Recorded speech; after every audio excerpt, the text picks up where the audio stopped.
Welcome to Around the Hearth, a Hearthstone podcast brought to you weekly.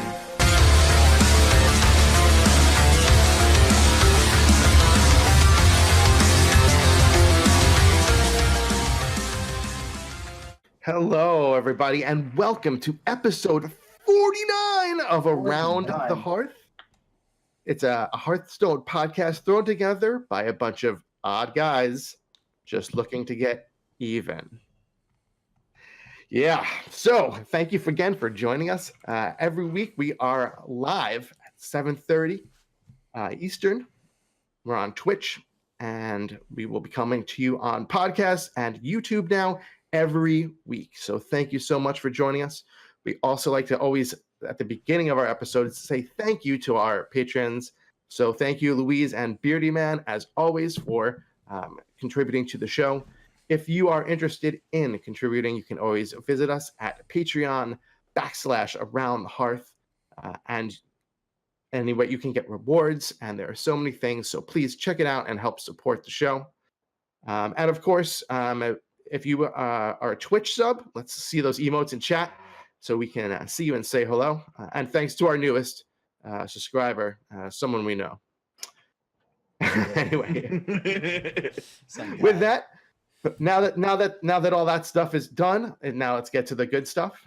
Let's talk about our week in Hearthstone. DES Adam, how's it going, buddy? What's going on with you this week? All right. Well, I mentioned last week I was hosting a free tournament to play into a large LAN event in April.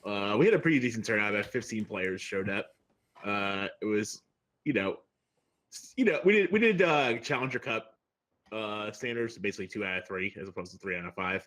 And it went pretty smooth. We had a lot of new faces there too, so it was a lot of fun. That was pretty, and that and doing the tavern brawl for my segment, as I always do, was pretty much my week in Hearthstone.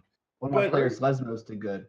Lesmos, which is one of Invisible Threat Gaming, aka ZT Dub's team, did participate in the tournament. He came in 4th.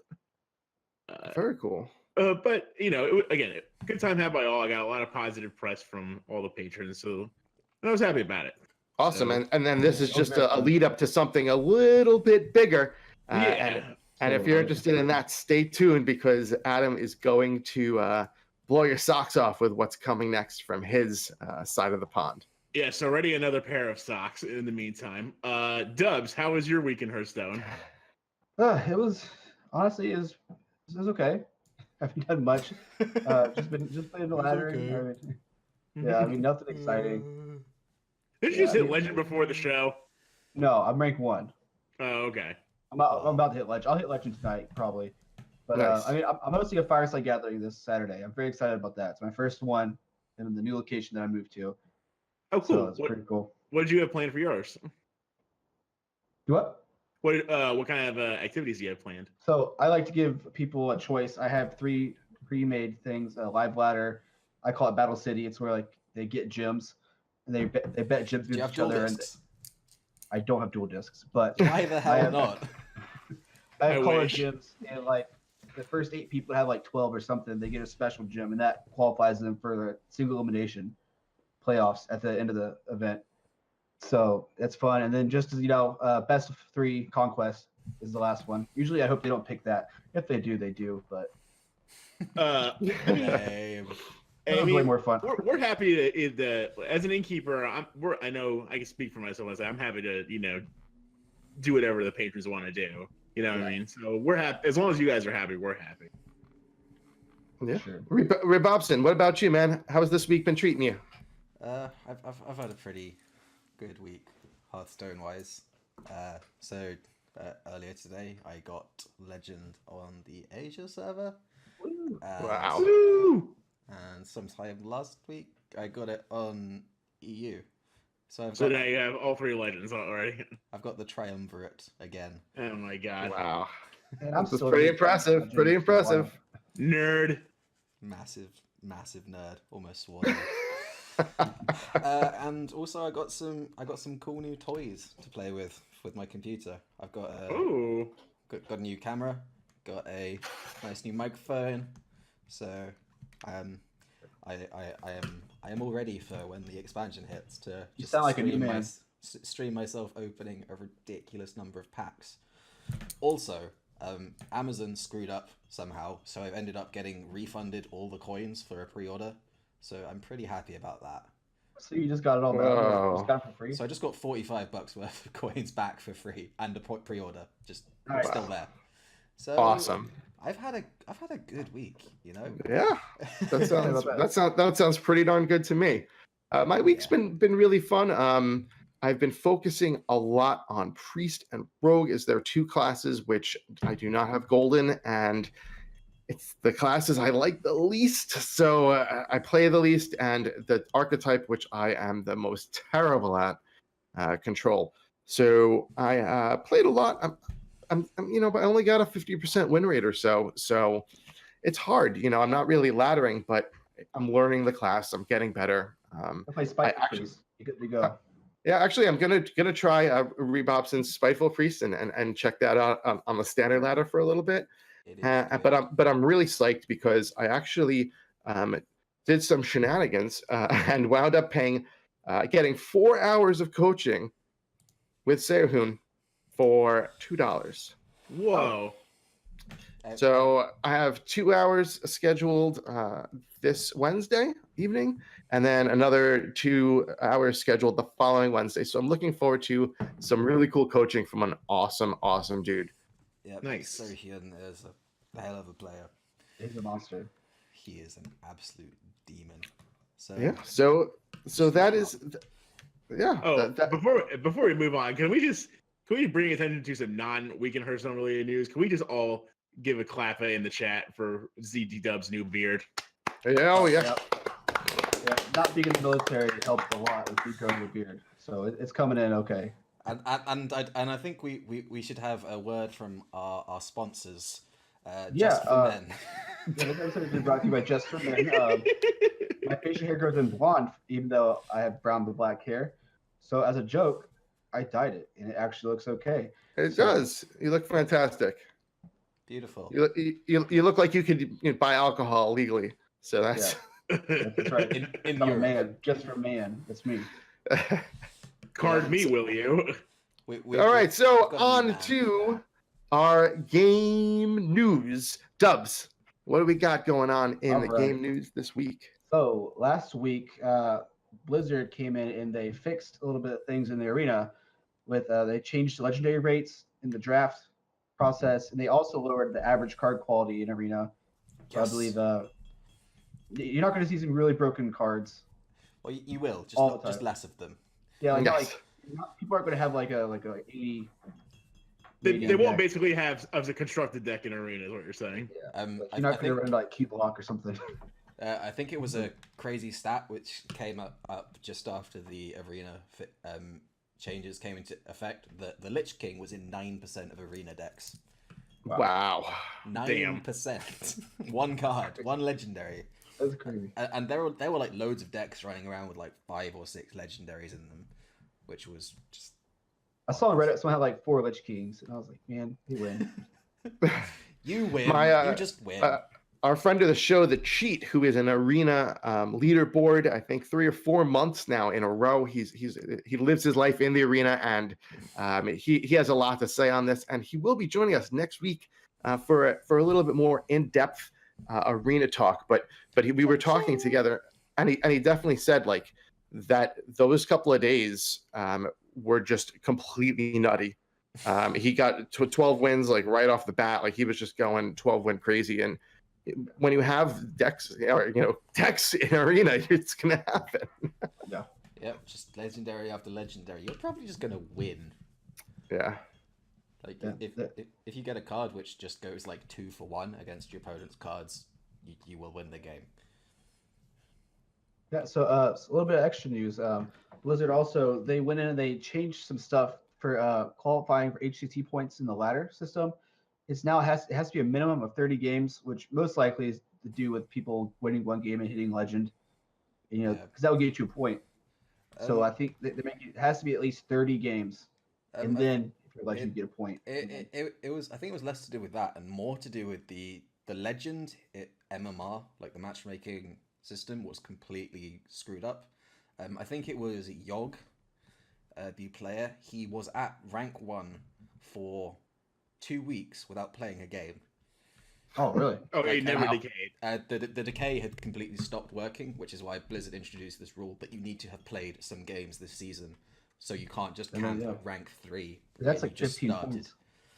Yep, that's a lot of points. That's a lot of points. Well, So, yeah. like 30 games is nothing when people push legend. Yeah, I mean, shoot, you have to play around 200 games to get to legend. Well, used to, not with the rank 5 thing, but like Sure, but Much the less.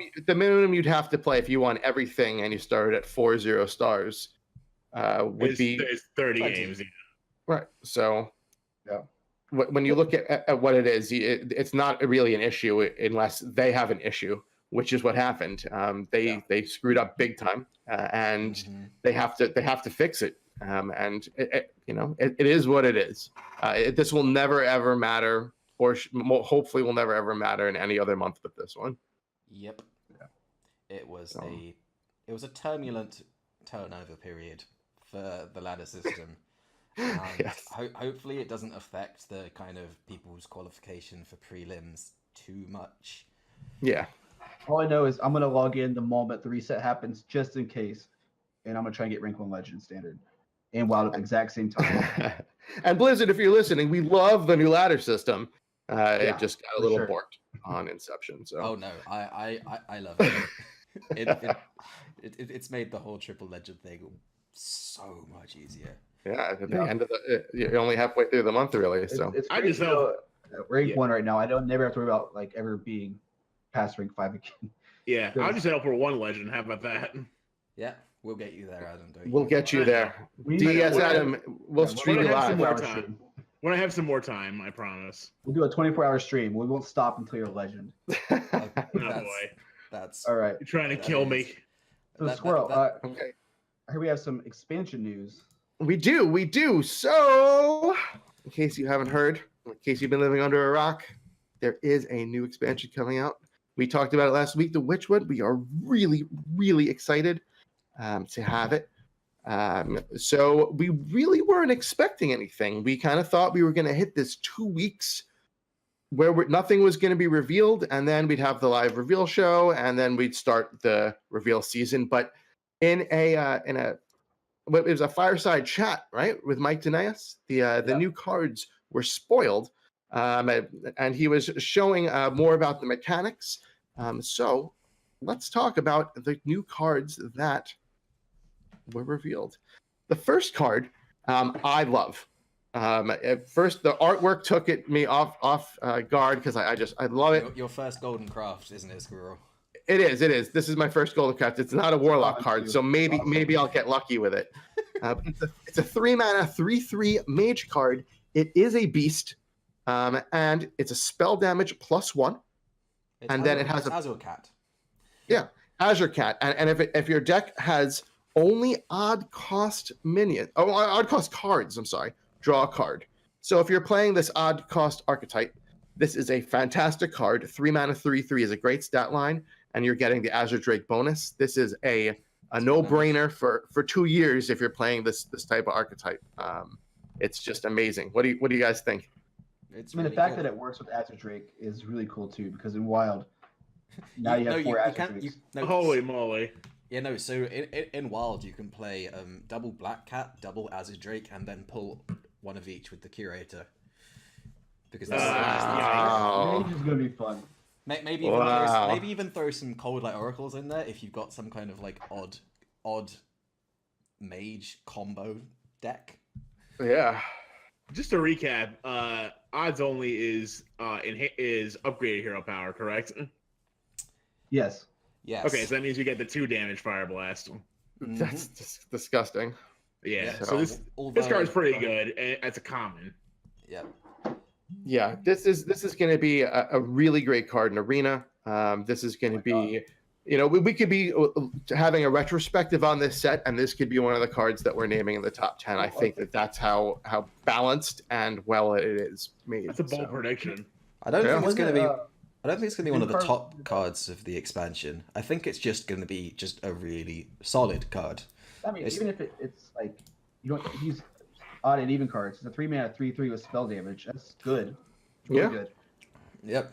It helps out with a lot of the odd cost spells like Dragon's Fury and Flame Strike. I think odd cost Mage is really close to being viable. I think it just needs like one more AoE that's of an odd cost, because obviously you can't run Blizzard and you can't run Meteor, so you need something to fill in the gap there. We can run Flame Strike and Dragon's Fury. You know, but I don't think that's quite... I think if you're going to run an odd cost mage, it's going to be a kind of big spell mage, because obviously Dragon's Fury needs the big spells to work. Who knows, maybe they'll have like a deal 3 damage for 3 mana, like, you know, the torch, just that. Yeah, just something like that. Something to replace Volcanic Potion or Blizzard or something. Because obviously Jaina, 9 mana. So that's that's the main thing. If you can run the Death Knight, you're fine. Although Alana's that will also a 9-drop, so yep, Alana 9-drop, Alexstrasza 9-drop, Jaina 9-drop, Flame Strike 7-drop, Dragon's Fury 5-drop. Yeah, this card is going to be huge. So keep an eye out for it. Yep. And we'll probably talk more about this as more of these odd cost cards are revealed. So you know, keep your eyes on that one. Our next card that was released was a 5-mana priest card. It has 4 attack and 4 health, and its battle cry is: if your deck has only odd cost cards, double the health of all of your other minions. Glittermoth, it's called. Glittermoth. Sorry, yes. It is really this can be really disgusting in a lot of those like the big health decks when you already have it there. What do you think? rebobson, you're the resident priest player. What I'm not super sure about this one, because it's gonna be an OTK deck card. Yeah, no. What I'm thinking is like 8 mana Glittermoth Void Ripper is going to be the thing. But the problem that as from so far as I can see, is that you need to play quite a slow priest deck to be able to make that work. And slow priest is not is losing a lot of cards, like all of them. So priest needs to get a lot of tools in order for Glittermoth to be playable. So that's my main concern. I'm not sure that priest is going to even kind of competitively exist come expansion, because we've all seen what happened to Shaman. So my hopes are not high for priest with this rotation, to be honest. Glittermoth is obviously a really strong card, but the main concern is more just, will priest exist? And sure about even if that. your deck's slower, you are healing for 4 with your hero power now, which used to be a thing, a big deal. I'm not sure about.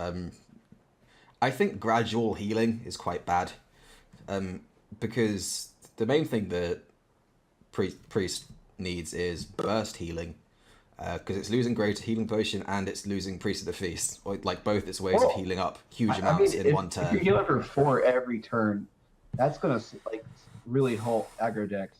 But then you're playing off curve is the thing. Yeah, but it's kind of just stems the bleeding, and that's like never really been that much of an issue.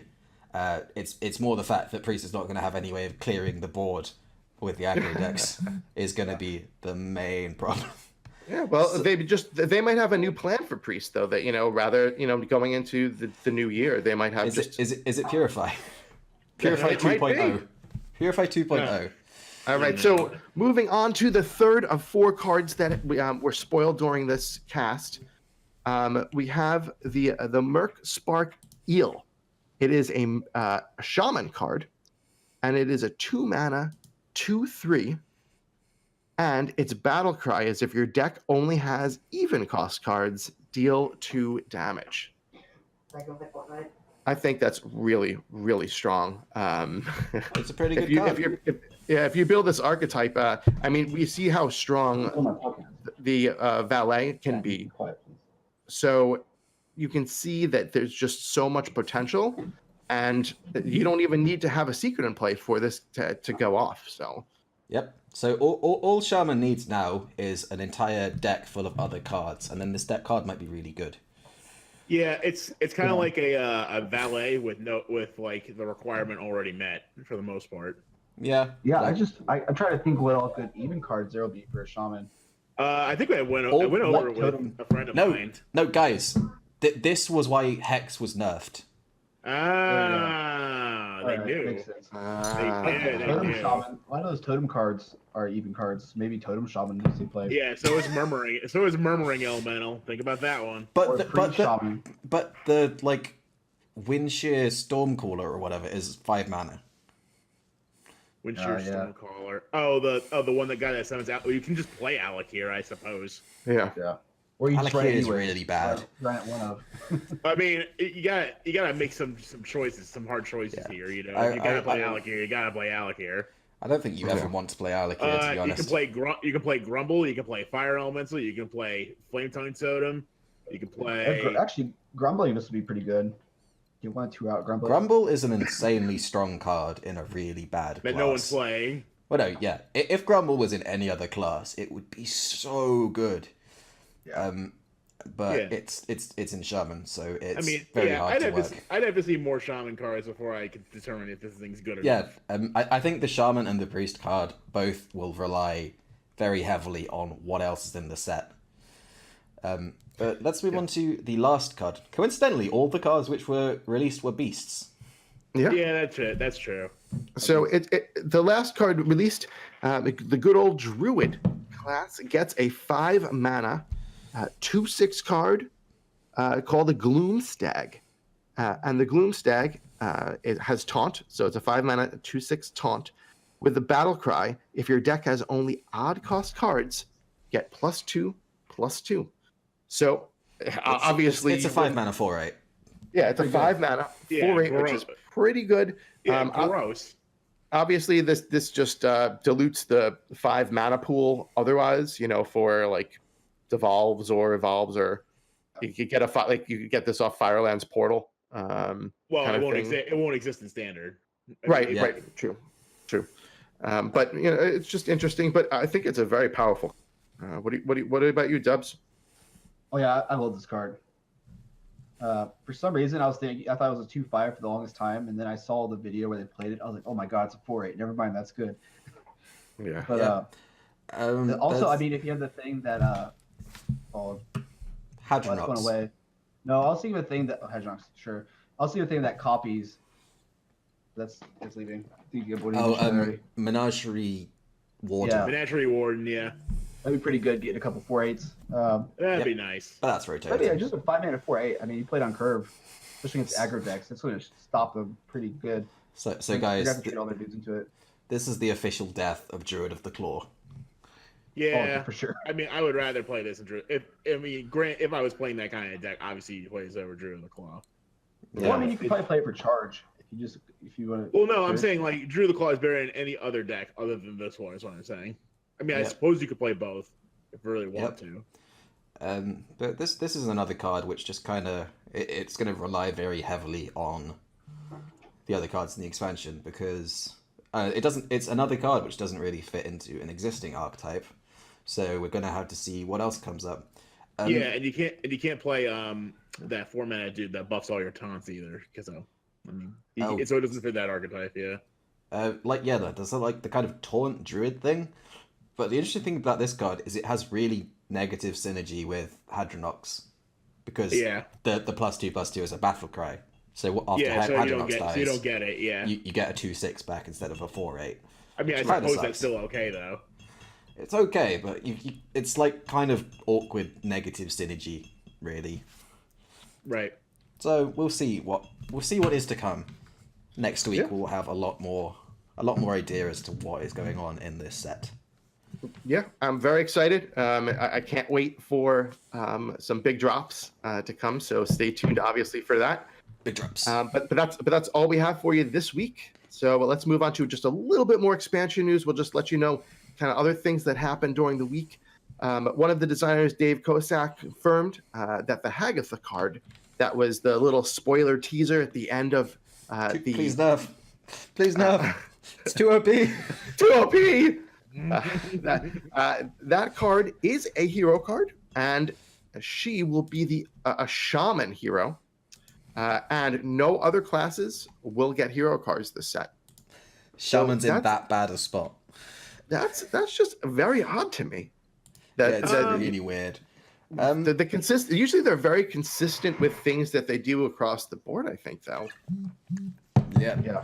Well, I think they always don't want to reprise the mechanic of, we'll just give everybody hero cards again. We'll just go back to Ice Crown again, or the Frozen Throne again, and just like rehash that whole thing. Yeah, I think it's kind of a signifies a more interesting approach. Like some expansion, some classes will get heroes if they fit thematically.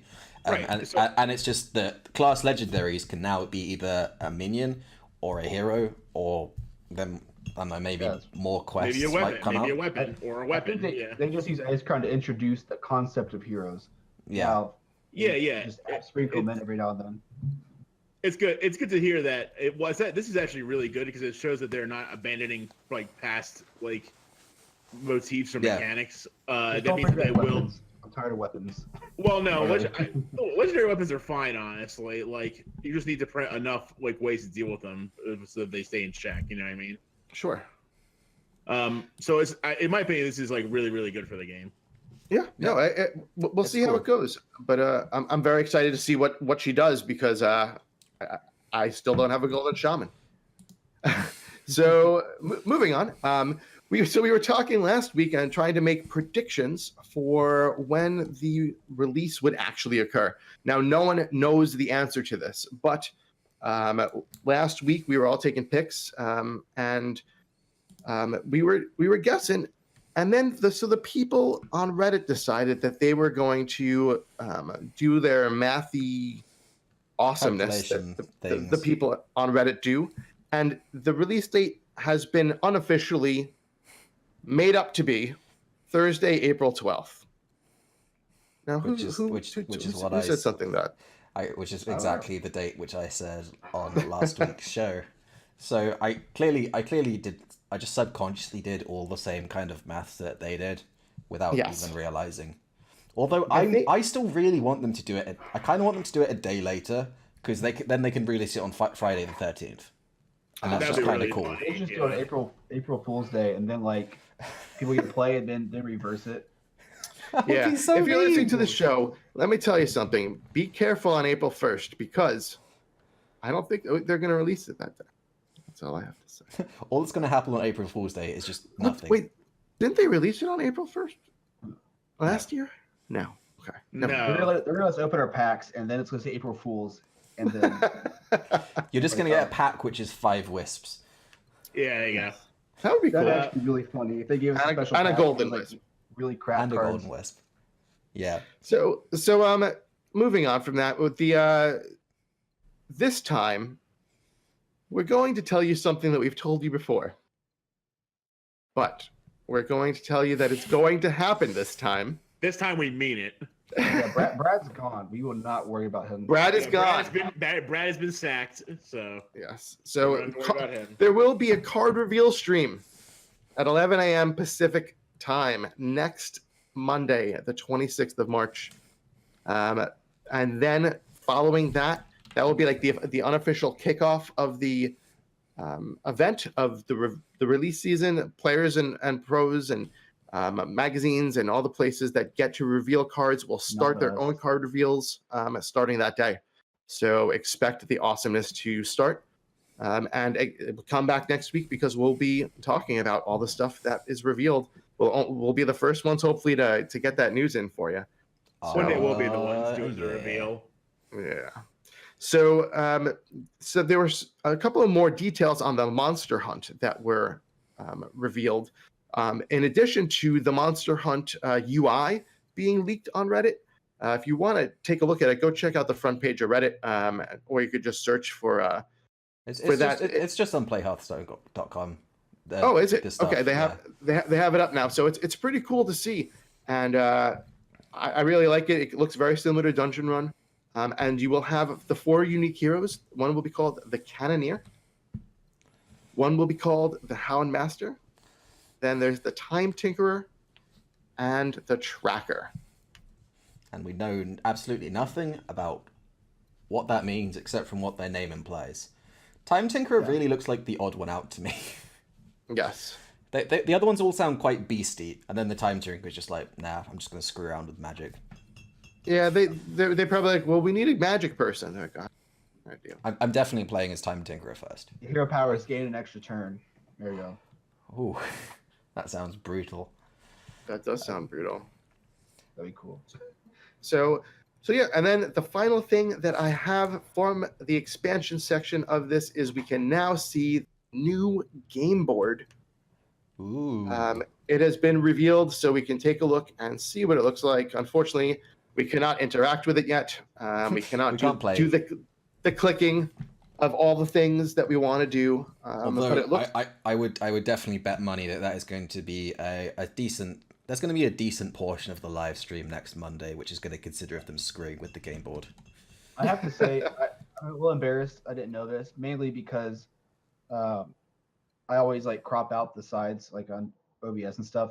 I never knew, like you said, like the leaves and stuff on the sides. Every expansion has something different, even on the sides, which I thought was pretty neat. Oh, I didn't know that. Yeah, like, Whoa! Witchwood has like goop. Wow. Gadgetzan has coins everywhere. Kobolds and Catacombs has treasure around it, or something like that. We need to start a TIL in Reddit and let them know this, because this is blowing my mind right now. Yeah, like they put so much detail in the game. I just realized this the other day, and I was like, oh my god, because Wow, really neat. none of us knew that, and we've probably got like a good 10 years combined playing the game between us. Yeah. Probably. So Yeah, like, it's cool how much effort they put into the game. Yeah. It makes the setting, because like it really makes you feel like you're setting a game board down in Witchwood.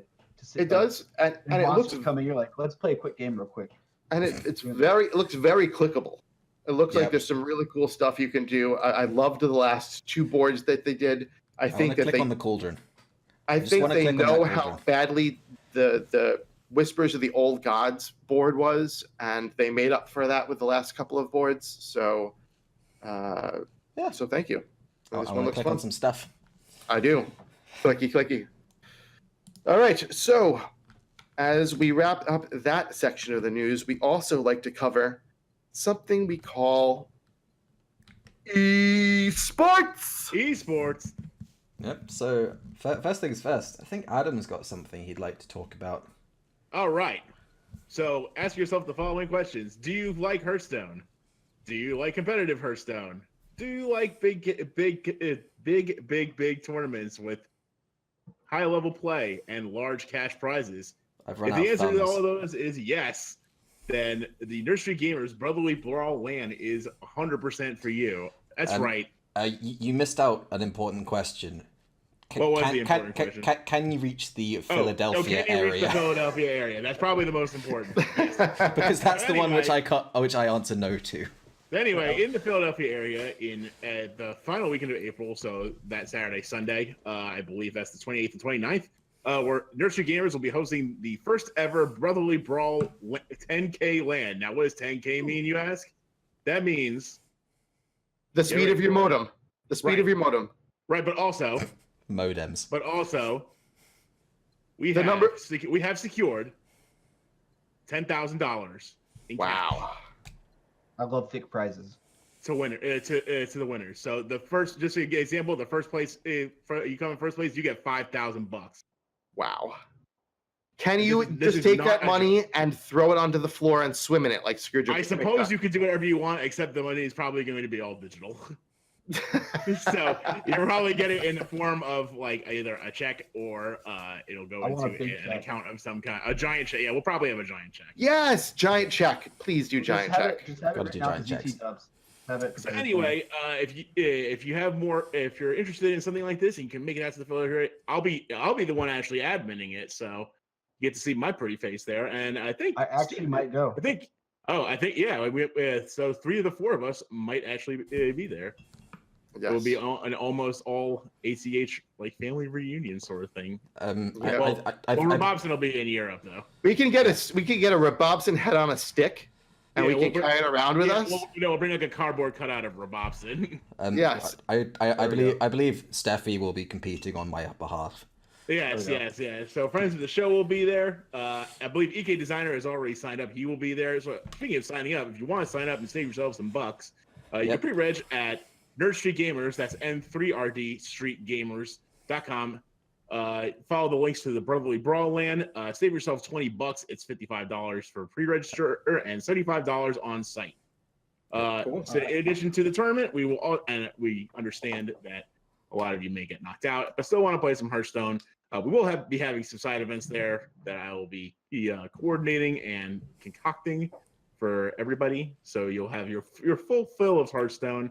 We have been talking to some pro players also, so they might be making an appearance in the tournament. So if you ever want to take down a pro player, now's your chance.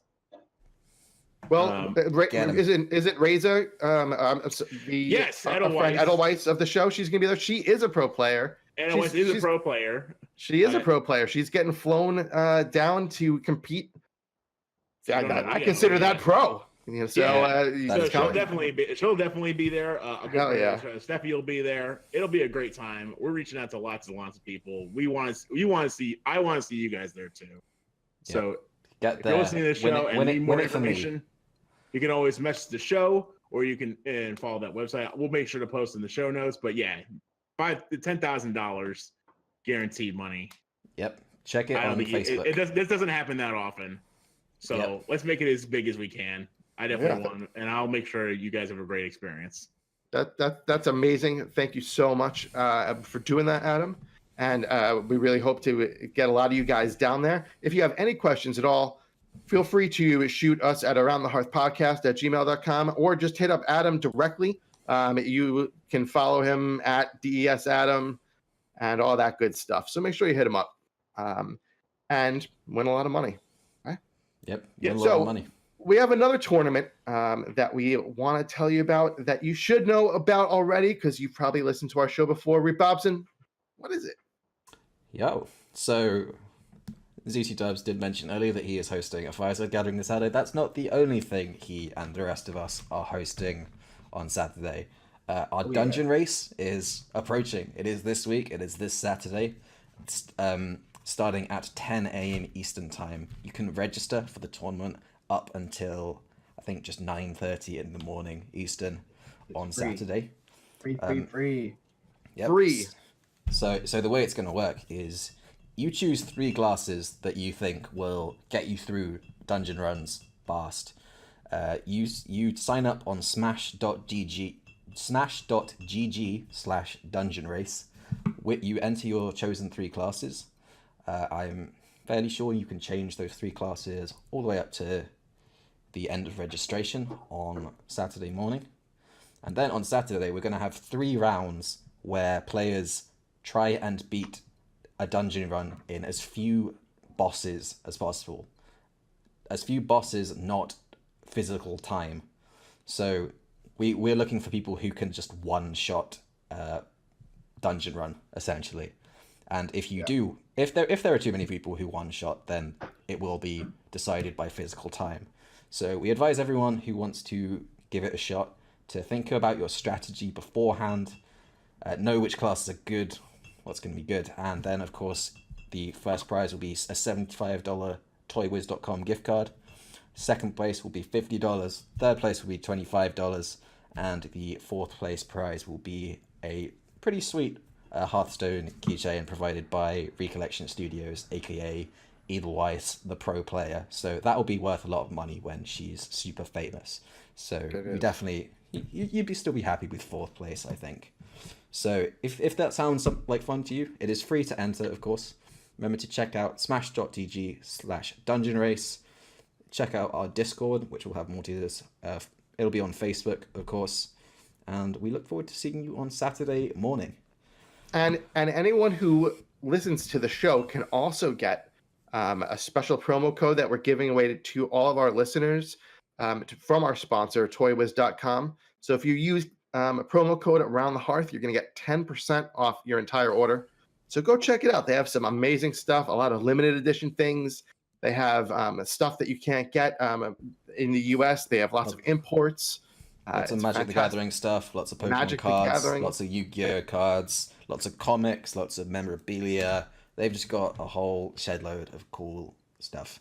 And it's all guaranteed authentic stuff. A lot of times when you get from other places, you never know what's going to happen. But when you go to Toy Wiz, everything is guaranteed authentic because Yep. it is. Yep, and that's enough selling our souls. Let's talk about some other tournaments which happened over the past week. We're like in the middle of kind of HCT season. It's coming towards the end of the 3-month period, so there's just tour stops left, right, and center. And this weekend was no exception. We had HCT Bangkok, which happened. A tournament which not quite as well run from the sounds of it as our tournament will hopefully be. It was kind of marred by a bit of issues. Thailand is obviously a very hot country, and apparently what happened in the main LAN center was that the air conditioning shut off, so the room was at like 30 degrees Celsius. Don't know what that is in Fahrenheit for you Americans, but We're all Americans here. yep, well, you should learn to use a real system. So it was 30 plus degrees. That is very hot. I know Zixo was one player who had to like temporarily step out just for health And reasons. 86 degrees Fahrenheit. Yeah, that's like over 100. Yeah, and it's balmy in Thailand, so And like it's humid as hell. So That's bad. yep, and when you bear in mind that a lot of Western players are, stereotypical white nerds, they don't cope with the heat so good. So a lot of players struggled really, and I honestly think that's probably a big consideration as to the fact that the tournament was pretty much dominated by local Southeast Asian players. The final was 2 South Koreans, Shanghai and Dak Rivius. Dak Rivius was a player who beat Tom 60229 in the top 8, which is pretty good. He then lost to Crane 333, who was like the furthest Western player. A lot of numbers. Yep, there are a lot of numbers in this tournament. So he lost in the semi-finals before he just quickly came right back up to the grand final via the lower bracket. While Shanghai was the one who beat Crane 333 in the semi-final. There were a few other notable players in the top 32. So Surrender was there, obviously another big South Korean player. Dr. J, who's been doing really well recently in tour stops. He's been hitting a lot of top 8s, top 16s, and Monsanto's. Yeah, Dr. J is doing really well at the moment. Casting, doing well in tournaments, just killing it. Big up Dr. J. And Shanghai in the end just won out with like the most typical aggressive lineup you can play, which is the one that I was playing in THL for the past couple of months. Murloc Paladin, Spiteful Priest, Secret Mage, Q-Block. Done. And in the end, that won against all the fancy stuff, all the people with Control Mage, Combo Priest. They all just lost to Spiteful Priest. That makes me happy. Sometimes all the fancy control decks just aren't quite enough. Yeah, I see you put Control Rock with Owl. I've seen a lot of Owls in Control Rocks lately. Even at yes. Adam's event at the Brotherly Brawl thing, I saw Lesmos was playing Owl, and I was like, "What's going on?" it's not that bad because like it gives you another way to trigger Defile. Defile multiple Yeah, times. it's catching up. People are playing it. But the craziest thing with Dak Rivius' thing was he played Prince Taldaram and Owl. Oh, yeah, that is weird.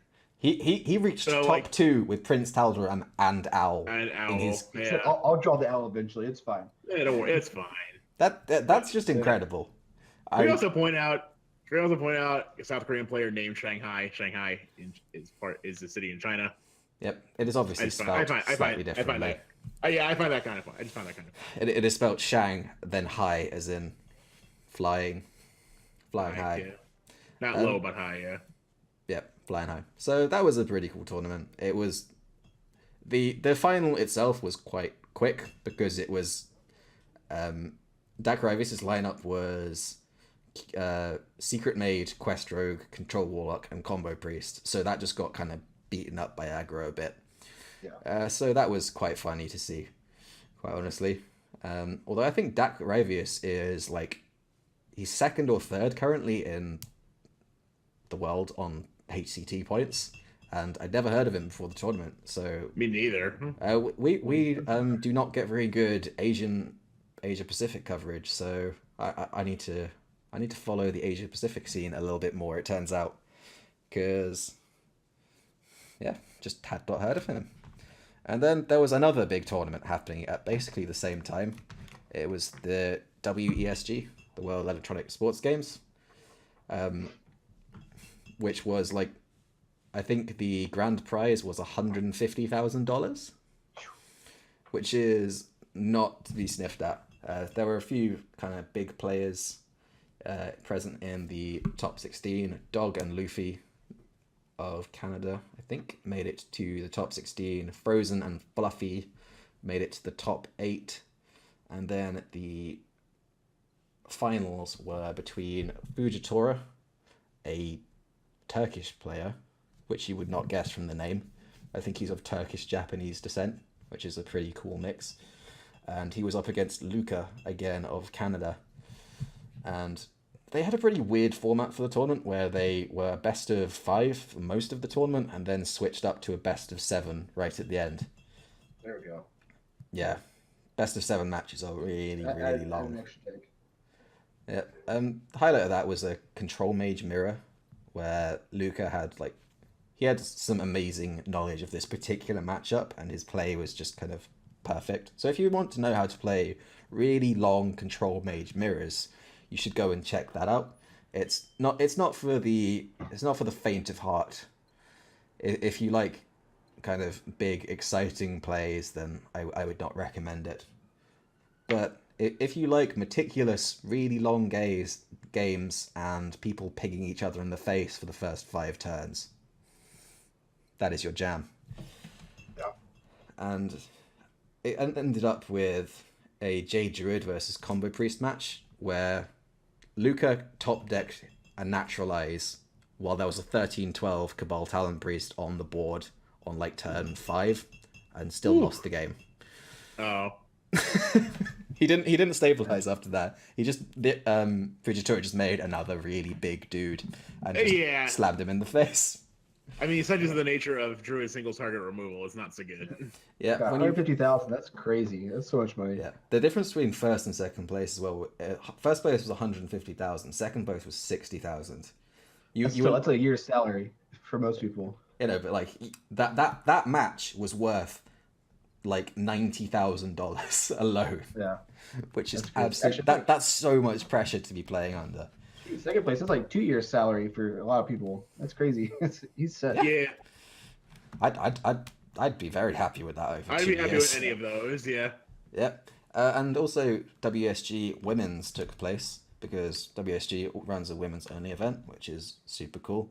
Allows women a more accessible route into this. And I think it was a Chinese player, GL Hui. I definitely just butchered that.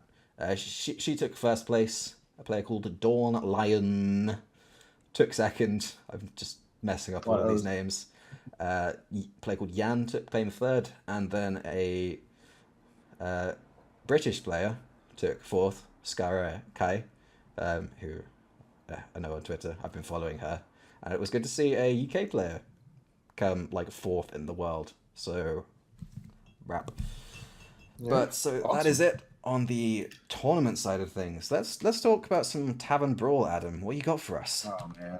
All right. So bringing it back again for a second week in a row, we have another classic Tavern Brawl, Cart Clash at the Crossroads. So in this one, players choose a hero class to start the game as, and on the first turn, discover a second hero class from which to add cards to their deck. So it's a pretty, straightforward mode. Nothing really too surprising. All of the decks are super duper random. Yep. RNG Palooza. So yeah, but it is it's relatively fun and good for completing some of your quests, especially for hero wins, because the games are don't take too long. You know what I mean? Yeah. Basically, from what I found, if your class is good in arena, it's a pretty good. It's a really good starting class here. and if it's good in arena, it's also a good class to add to your deck. So like Rogue Priest Paladin are like good, or Rogue Mage Paladin are like really good right off the bat. Yeah, if your class has like good spell synergies, then it's good to pick another class with spell synergies. So just like any combination of Mage, Priest, Warlock was quite good. Yeah, even like Paladin, Rogue, those are fine too. Weapon things, you can kind of. I tried the kind of Beast thing with Druid and Hunter, and that didn't work very well. Yeah. Well, those classes are again. It comes down to those classes are still not very good in arena. So Yeah, that's what I tried at first too. And I was playing it. I was like, yeah, let me try a couple of Hunter and Druid and this. No. Yeah, but you pick Hunter and you hope you roll Druid as one of your three. Is the thing. So it's not like guaranteed. So on the Adam fun factor scale, I gave this one a 3.5 out of 5. Squirrel, how do you rate? Well, I actually don't mind this one. And like you said, it's definitely very good for quests.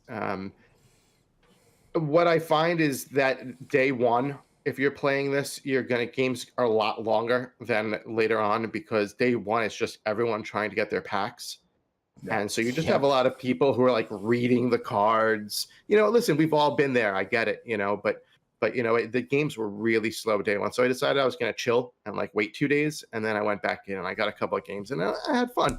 It's a good way to do some quests. It's a good way to kind of like, if you're like tilting a little bit on ladder and need to like get off, get off of ladder and try something different. This is a fun thing to do. So I would give this a 3.5 as well. I would agree with you. Dubs. 2. I've never liked this one. What about it you like? Simple and to the point. I like it. I don't know. No. It's just I never get. This is when I personally play. I never get good options, and then if I ever do get a good option, I get high rolled. So I don't like it's too much RNG for me, I think.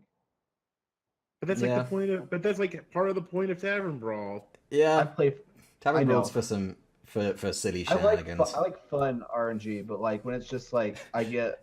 By fun RNG, you mean when you get the good RNG? Well, I mean, yeah, but no, I get like that spell that makes your hero power give beasts +1/+1 +2/+2, but they don't give me any beasts. So I have like dead cards in my hand, stuff like that. I mean, Deadly Poison as priest. There's too many bad cards to be given random cards each turn, Yeah. I mean, you will get dealt a bad hand once in a while. It just happens. Yeah. I won my first game. I didn't play it again. I moved on. Okay. No. Rebobson, you like this one though? It's okay. I mean, we've played this one so many times. Yeah. Like I think it's a 2.5 just because I've played it a lot. Well, it's like it's a good one for getting like win something games with a class which is bad on ladder. Like that, I think that is this Tavern Brawl's main purpose. This is the Tavern Brawl which is designed to do win 5 games with Shaman. Yeah, I'll give it that. Maybe I'll give it a 3. I'll change it to a 3 because they get a star for being able to do the quest. That's true. Yeah. Okay. Yeah. Well, all right. Well, peer pressure. It works, kids. Peer pressure. Well, the good news is next week we're guaranteed to have a brand new Tavern Brawl in celebration of StarCraft's 20th anniversary. So excited. And you do get 3 packs from completing it. We do actually have I have some information about it actually. It's called Portals from Another to Another Dimension. So basically, it's saying here that you pick a starting class, and then you discover either basically the Terran, Protoss, or Zerg, and it basically fills up your deck with fills the rest of your deck. So your starting class is only 10 cards, and then the other 20 cards come from one of the races. Hold on. They are making us play Cart Crash at the Crossroads again, but they're changing the aesthetics. Yeah, except you have more control. Except you have more control. Okay. I know that the 3 options all have like different themes around them. One's kind of tech and mechs. One's like kind of oozing and poison stuff, and the other's like magic. So like spells and stuff. So you mean like Protoss, Terran, and Zerg, basically? Yes, that'd but be fun. in Hearthstone terms, because if you are a person like me who's never played StarCraft, you have no idea what those words you just said mean. I'm Yeah, the I'm only giving thing I know you about I'm them giving is you the I'm Heroes giving you of some Storm. homework later. Yeah, definitely. You guys definitely need some StarCraft homework. I'm Yeah, too I play young Heroes for of that. Storm, so that's how I know the StarCraft people, sort of. If it's But anyway. if it's its 20th anniversary, this game came out when I was 5. That's true. But anyway, I for one am very excited because it's the first crossover we've had from another Blizzard IP into Hearthstone, which is super cool. Which means that they Except Diablo. Hey, Diablo. Okay, second one. But I am excited. It's nice to see crossovers, especially in the I'm waiting for a WoW Hearthstone crossover. I think WoW Plus- would be really fun. Extra packs. Plus extra packs. Yeah, I like extra I'll packs. I'll definitely be back next week to share all my thoughts about Portals to Another Dimension, the StarCraft Tavern Brawl next week. Yep. So let's talk about what happened with Card of the Week, Squirrel. Card of the week. You don't. Need I'm to just say feeling. every- I'm filling it as bumpers till we get them officially. That's coming though. It is coming. It's in the works. We have some exciting stuff going on. So card of the week. One of my favorite things to talk about. So going along with the Karazhan theme from last week, we decided to have Medivh the Guardian as our card of the week, and I love Medivh the Guardian. It was one of my favorite cards out of the set, and it was fun to play with. I played some big spell mage. Big spell mage is so much fun to play. I just really think it's a nice change of pace for me. Even though I was playing a lot of control this week, it still kind of felt different, which I like it, and I really enjoy all the stuff, especially when you get Medivh out and you get some really awesome drops off him. Though I tend to get really terrible drops. So you flame strike and then you get Linessa. Yeah, exactly. Or like I hold out a turn and then that's when they top deck the ooze. I mean, it goes without saying, but regardless, it's an awesome fun card. I love the intro. I won't even try it because I don't even know what language it's in, but it's pretty cool when he hits the board, and I love it. I had a lot of fun playing with him. So Nice. that's all I played though. I didn't get too creative. Who had some creative juices flowing? I had some really creative decks. Okay. I took did you Medivh play? and I threw him in Spiteful Priest and Spiteful Druid, and it worked wonders. Yeah. Yeah. When the only thing you're casting are 8 and 10, it's gonna be good. So So I did really cool with them. so I added them to a deck. I copied Dub's homework. I just did Spiteful Druid with Medivh. It worked though. I mean, it felt really nice, especially Druid dropping Medivh and then. come on, guys, you can do better than that. Why don't you share with the class, Rebobson? I was playing Twig Malagos Druid. Oh my god! Malagos Druid. That's fantastic. In Wild or Standard? Oh, in Standard. You don't... All right, so what you do is you have the Twig equipped, and then you so what you do is you just play Medivh, and then you're guaranteed 10 mana. So then you have 10 mana to Ultimate Infestation, and then you get the Medivh on the board, you get the Ultimate Infestation on the board, and you get the 10 drop from Atiyesh as well. And then it also gives you the option of just like you hit with Twig, and then you play Ixlid onto the board. Then you hit with the Twig, and then you get another 10 mana, and then you can go Malagos. There are like so many different weird combinations of things you can do to just make a humongous board. So that was very fun. So an exercise in greed, if you will. It is truly an exercise in greed, and it is a lot of fun. And I also played it in. I also was trying him out in Control Warlock. So the idea is you play Control Warlock with Skull of the Minari and Medivh. So you basically have the Skull to play your Void Lords for cheap if they're from your hand, and then if you're playing against another control deck, you can just play Medivh to destroy the Skull, so then you can play Azari, or you can also play the Skull and Cabal Trafficker. So that puts a demon into your hand at the end of every turn, and then at the start of every turn, that demon goes into the board because of the Skull, and then you play Medivh later on, and then you get even more stuff. So it's super, super, super greedy, and very fun. So I played some cool stuff this week. I think we could all agree we like Medivh a lot. Yeah, no, we loved him, and it's not a card I haven't played, but no, rebobson definitely wins the gold star for creativity here. So applause for him for the gold star.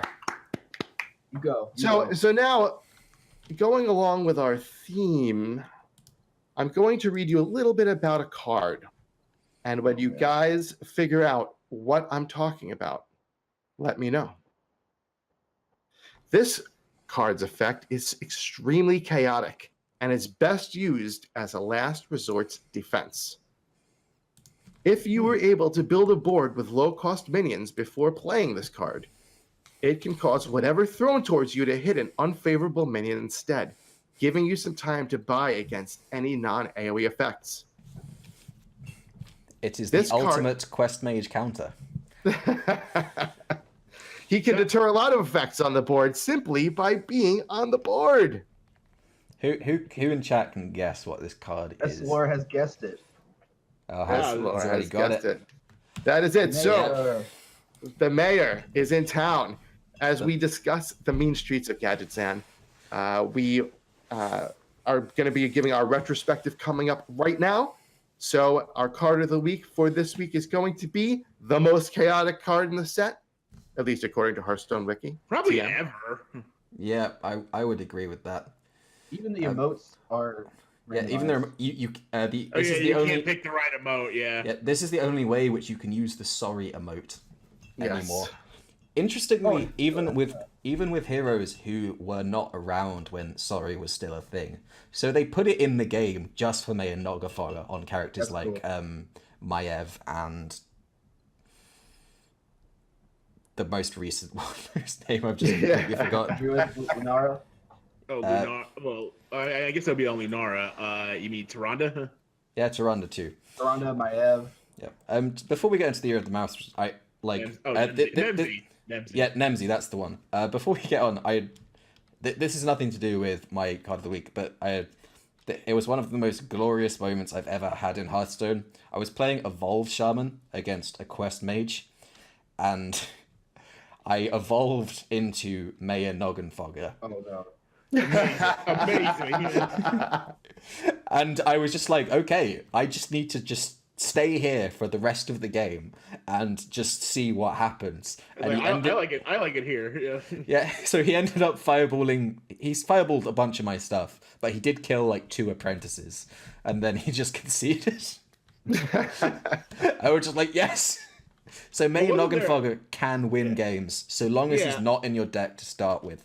I think the one that I thought I saw the most that was like a consistent way to maybe win it was with Fool's Bane. So you can like go to the as long as they have something out, you can hit them in the face. Oh yeah, no, there's like some ogre decks where you can kind of go face with you can go like Ice Howl Noggenfogger. So you go like you can go Aviana Coon, Ice Howl Noggenfogger. Go face with Ice Howl. There you go. So that is something I'm gonna try. But so let's move on to our Gadgetzan retrospective, because I have a feeling that the mayor might not make an appearance in this segment. Oh man. But we do want to hear about what decks you build with the Mayor Noggenfogger. So if you want to share it with us, make sure to join our Discord. We'd love to hear about all your cool creations. Absolutely. So guys, let's talk about Gadgetzan. So the sighs of resignation have begun already. It's kind of like a love. Everyone's got some feelings about this time, right. For sure. So first of all, let's just give a little backstory at the mean streets of Gadgetzan. It was the last set of the Year of the Mammoth. It was released in December 2016. So it was the 4th full expansion. This one was 132 cards, not 135, as almost every other expansion has been for some other unknown reason. And so this one was kind of themed around the criminal underworld, the mafia, the mobs, all that kind of thing. So it introduced 3 distinct gangs, each with their own kind of theme, motif, and individual mechanics. And the idea was that the three gangs were fighting over the control of Gadgetzan, which was this kind of goblin city in Warcraft. And so to represent the three gangs, so the three gangs each comprised three of the different classes in Hearthstone. We had the grimy goons, who were warrior, hunter, and paladin, and were just never seen from the moment the expansion launched. We had the Jade Lotus, which was druid, shaman, and rogue, aka the kind of other classes. And the Cabal, which were mage, warlock, and priest. Obviously, they were the magic clan, essentially. And then there were what this set introduced, which has not been seen since, is they introduced tri-class cards, which were cards which counted as class cards towards any kind of quests you might have, like play this individual class's class card, but would still appear in like the neutral bit of the card collection menu. And all these cards, they either did something which was unique to that gang, or it allowed you to discover a card unique to that gang's three classes. So what were the mechanics? There's one thing we have to pay homage to real quick, is at the release of the Main Streets of Gadgetzan, the way that the cards were coded, the tri-class cards were coded, is that they counted as all three cards. So yes. During the first several hours of pack openings, people who opened large amounts of packs, aka Crip and friends, noticed that they were getting about 3 times the amount of the tri-legendaries as all the, or not just legendaries, the tri-class cards altogether, as the others in general.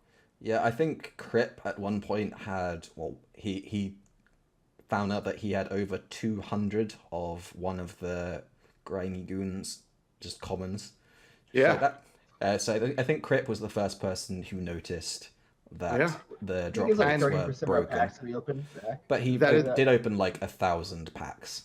Yeah. So the way that Hearthstone dealt with that was that they hotfixed it after a couple of hours, and then they basically identified everyone that was affected by this bug, and then gave them like 30% rounded up or 33% rounded up of the packs that they purchased. They gave them more packs. I got like 15 packs. It was pretty cool. Yeah, I got a handful of packs too, because I did my pack openings in the morning, and then I waited till the evening when I get together with my buddies. And so by the time at night, it was already hot fixed. So I only got like my day's worth. But it was one of the first big kind of blunders that they had to like get to work on fast. So people were afraid to open packs.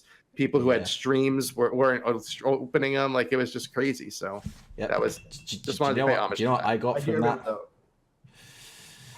I got an extra 5 hours waiting for the expansion to launch on Europe.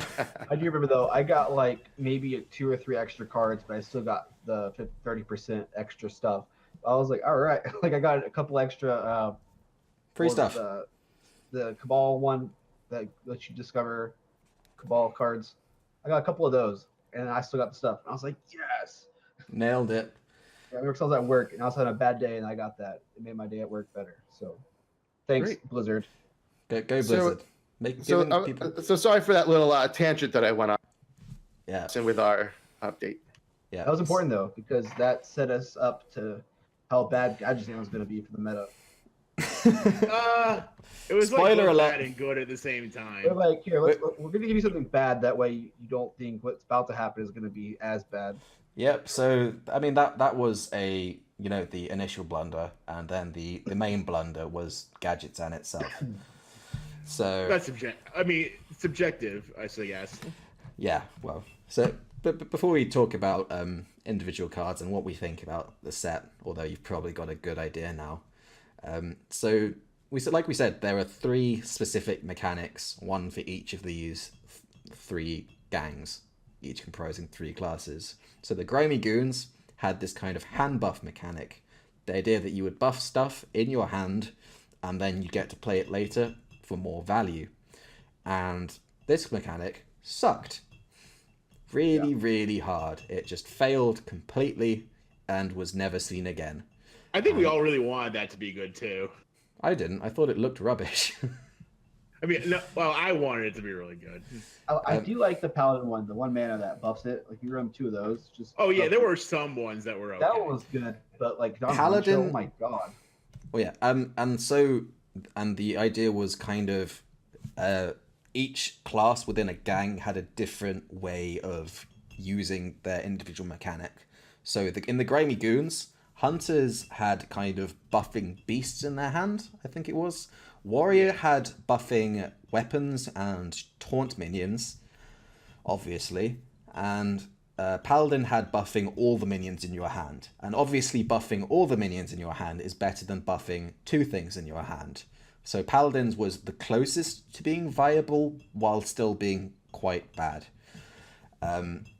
And the leader of the Grimy Goons was an ogre called Don Hancho. So if you've ever seen that card and wondered what the hell is that, that's why. It's a 7 mana. Yep, 7 mana 5/6s are bad. It turns out. Real bad. Yep, and then there was the Jade Lotus, which is something most people are probably quite familiar with. Yeah. Aya Blackpaw, the eponymous leader of the Jade Lotus, that's a card which everyone knows if they've played Hearthstone at all within the past year or so. Golems, girl's best friend since 2016. Yep. So Jade Golems, they get +1/+1 every time you summon a new one. And then there was like the individual thing, which was rogues had kind of death rattle jade things, which also went with Aya. Then you had druids just had they had Jade Idol essentially. That was their thing, but we'll get to that once we talk about certain cards in more detail. And the shaman just kind of had mid-range jade cards, really. They didn't really have a specific thing to them. Shaman just had like mid-range jade cards. That's quite dull. Sad shaman. That was the start. That was the start of sad shaman. And then finally the Cabal, their thing was kind of running decks with singletons, a continuation of the kind of Reno thing. So this was Reno lock time basically, because Kazakus, the leader of it, still a very, very powerful card, allows you to make a 1, 5, or 10 cost spell, was very, very integral to... It was integral to 2 different meta-defining decks at different times. Kazakus has been pretty good. Yeah. He shaped Reno Lock, and then he shaped Reno Priest. Like, I don't even see it's broken. Like, it's such a well-balanced card. Like, it can save you at any point of the game. Awesome. And we'll talk about it more later, but the interesting thing was, of course, you were running, Bran at the time, and oh yeah, it was always turn 7, right. Bran, Kazakus. And the funny thing was, though, I remember at the end of the expansion, people talking about will one of decks, or they didn't. People were like, they were insisting on still calling them Reno decks, but Highlander decks. Will there be a such thing as Highlander decks after Reno? And it turns out there was. Yes. They were really good. Well, I mean, there wasn't really for a while until Shadow Reaper Anduin came along, and then that made it a thing again. But yes, but that's a story for another time. But to be fair, they have always been a kind of fringe, fun deck with a moderate amount of success in like all the other periods of Hearthstone, and that has been entirely due to Kazakus. Yes, we'll go to that in a little bit. Let's talk a little bit about some. Let's, as is customary for our Year of the Mammoth Retrospective, talk about the 10 most impactful cards.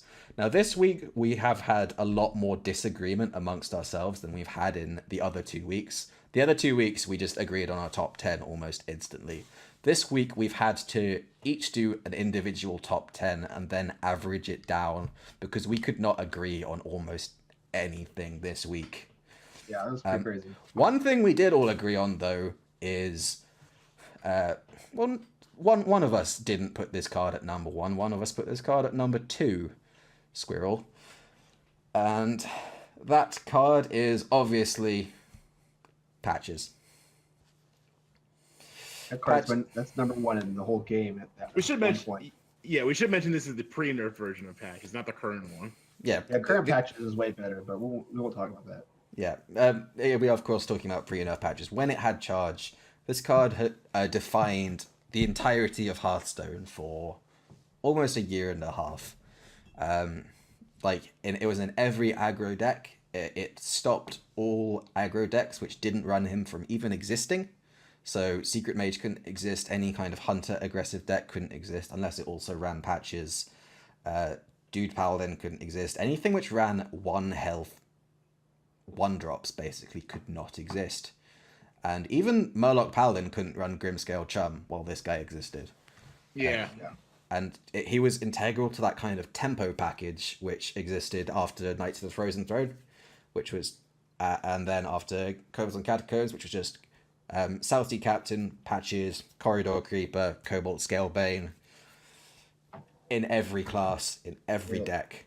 Creeper was an honorary pirate. Yep. But obviously, his first appearance was just after Gadgetzan launched. That was when Pirate Warrior first became a thing. And Pirate Warrior was the best aggro deck in the game for, 8 months.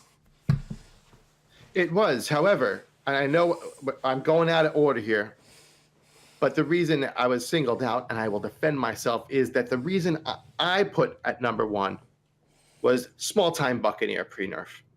Now, we'll get to that in a little bit, but I think that it was way more impactful than Patches, even though Patches was, because while you had Pirate Warrior and still continued to have Pirate Warrior, you literally, with Small Time Buccaneer, had just about pirate everything, especially in weapon classes. Yeah. So I think Buccaneer with Rogue. And it was a nasty duo. Yeah. So we'll talk about the Buccaneer later, but I needed that in there. You guys know where I stood. Yeah. That's fair. Sort of. Yeah. Patches was just, it took a long time for Blizzard to nerf this card, and we were all just very, very happy that they nerfed this card. Speak for yourself. Just really, the question is, if there was ever a nerf in the pipeline, why didn't they just do it sooner? Yeah. Yeah. When they nerfed Buccaneer, I was like, oh, sweet, Patches too. Nope. But when they nerfed Buccaneer, I was just like, they've definitely nerfed the wrong card here. I honestly think Buccaneer should have not been nerfed in Patches instead. Buccaneer is just a really good card. Yeah, we'll talk about Buccaneer more just a little bit later. Spoiler alert: he's also in the list somewhere, but where could he be? But the second card, another one that we were just talking about, is obviously Kazakus. Yeah. Kazakus is like a rarity for Mean Streets of Gadgetzan in that he is he's quite a fair, well-balanced card, which is very unlike most of this set. He's still very powerful. No, he's powerful in quite a balanced way. You still need to get the right potion from the 10. Is it 10? I think it's 10 possible outcomes on the potions, yes. Depending on which cost you pick. Yeah, if you pick cost 1, I think there are 1 or 2 less options. There's no sheeping. Yeah, there's no polymorph. No sheeping and no freezing, I think. And yeah, I don't know. I think it's 8 and then 10 and 10. Yeah. But anyway, the point is there's a slight difference. But yes, there's a lot of skill that goes in involving knowing the right time to play Kazakus, knowing the right potion to pick, depending on your game plan. I mean, it's a huge... Especially when you are playing Kazakus in advance, because you need to know exactly what you're looking for in certain matchups, like turns before you need to actually play the potion. Yeah. Because of the nature of taking a potion in advance means that you're going to take it and you're going to store it in your hand for later on.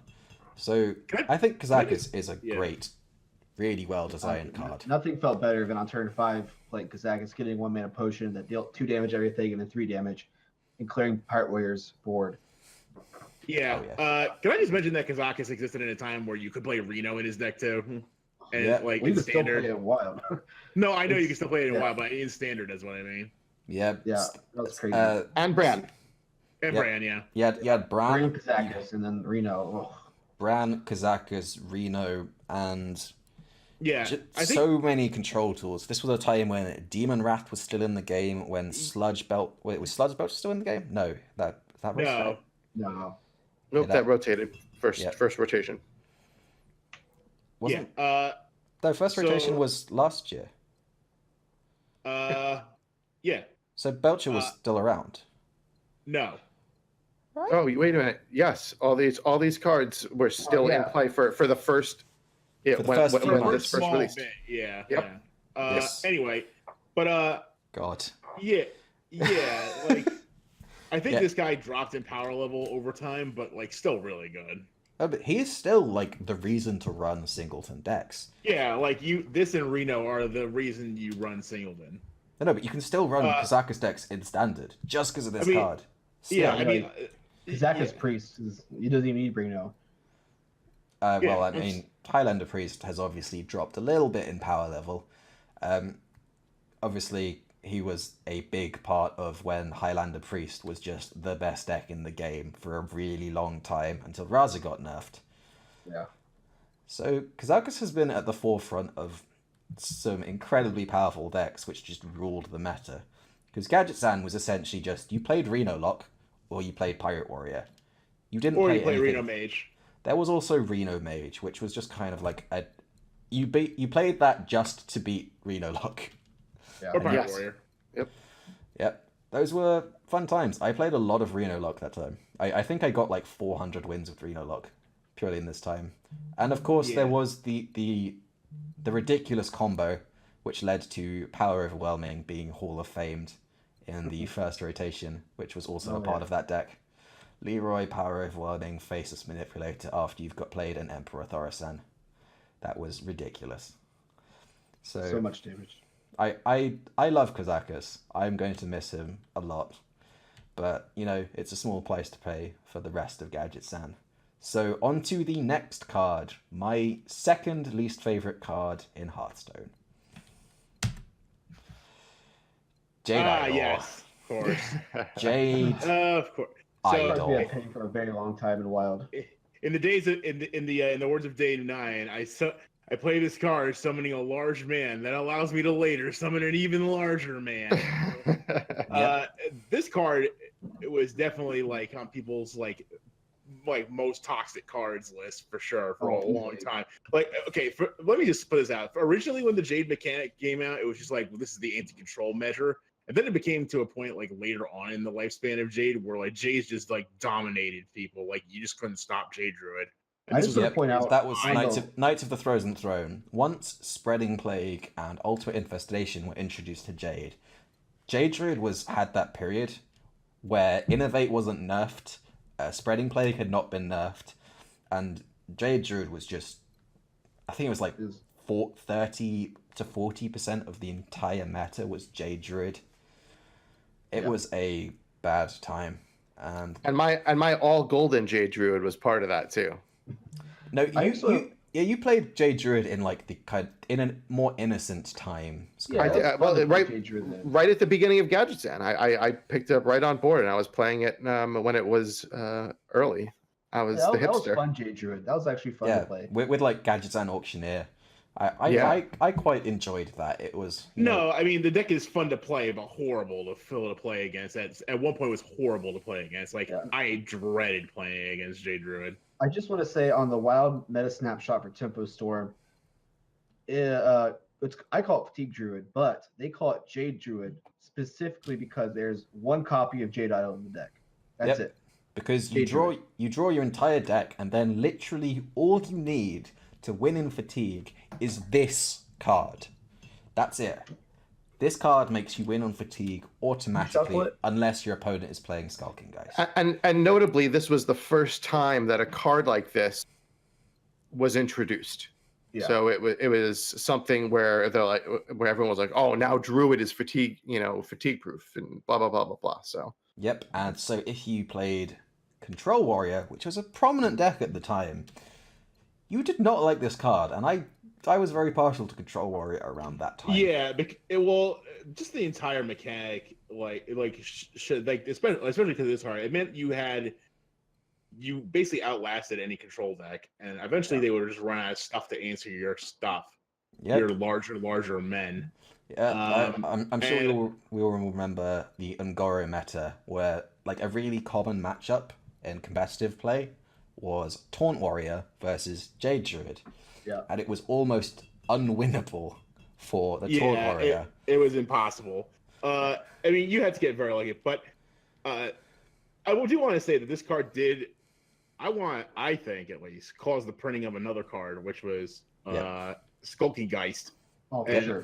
when I saw that card, I said to myself, this is specifically a magic bullet for this card. And people disagree with me. Oh, yeah. And I still want to say that I'm partially right. You know, no, I mean, you play it, you concede a lot of times, especially if it's late game. Yep. It's interestingly, especially since Ultimate Infestation, where they've drawn a lot of their deck, and Skulking Geist led to this weird switch where, it went from a control killer to being unfavored against heavy control lineups just because of that card. Because they could just remove your Jades up to about 9/9s and 10/10s, and they'd play Skulking Geist, and then you would run out of stuff. And then you would fatigue really fast because you draw your entire deck. You play it, they lose their deck for 6 mana. Yep. You're like, yeah. It's just like, oh. Yeah, well, and gone. Skulking Geist, what I love about it is that it used a really creative card and introduced the effect that they wanted creatively. You know, like everyone was like, okay, you created the pirate killer just to kill Pirate Warrior.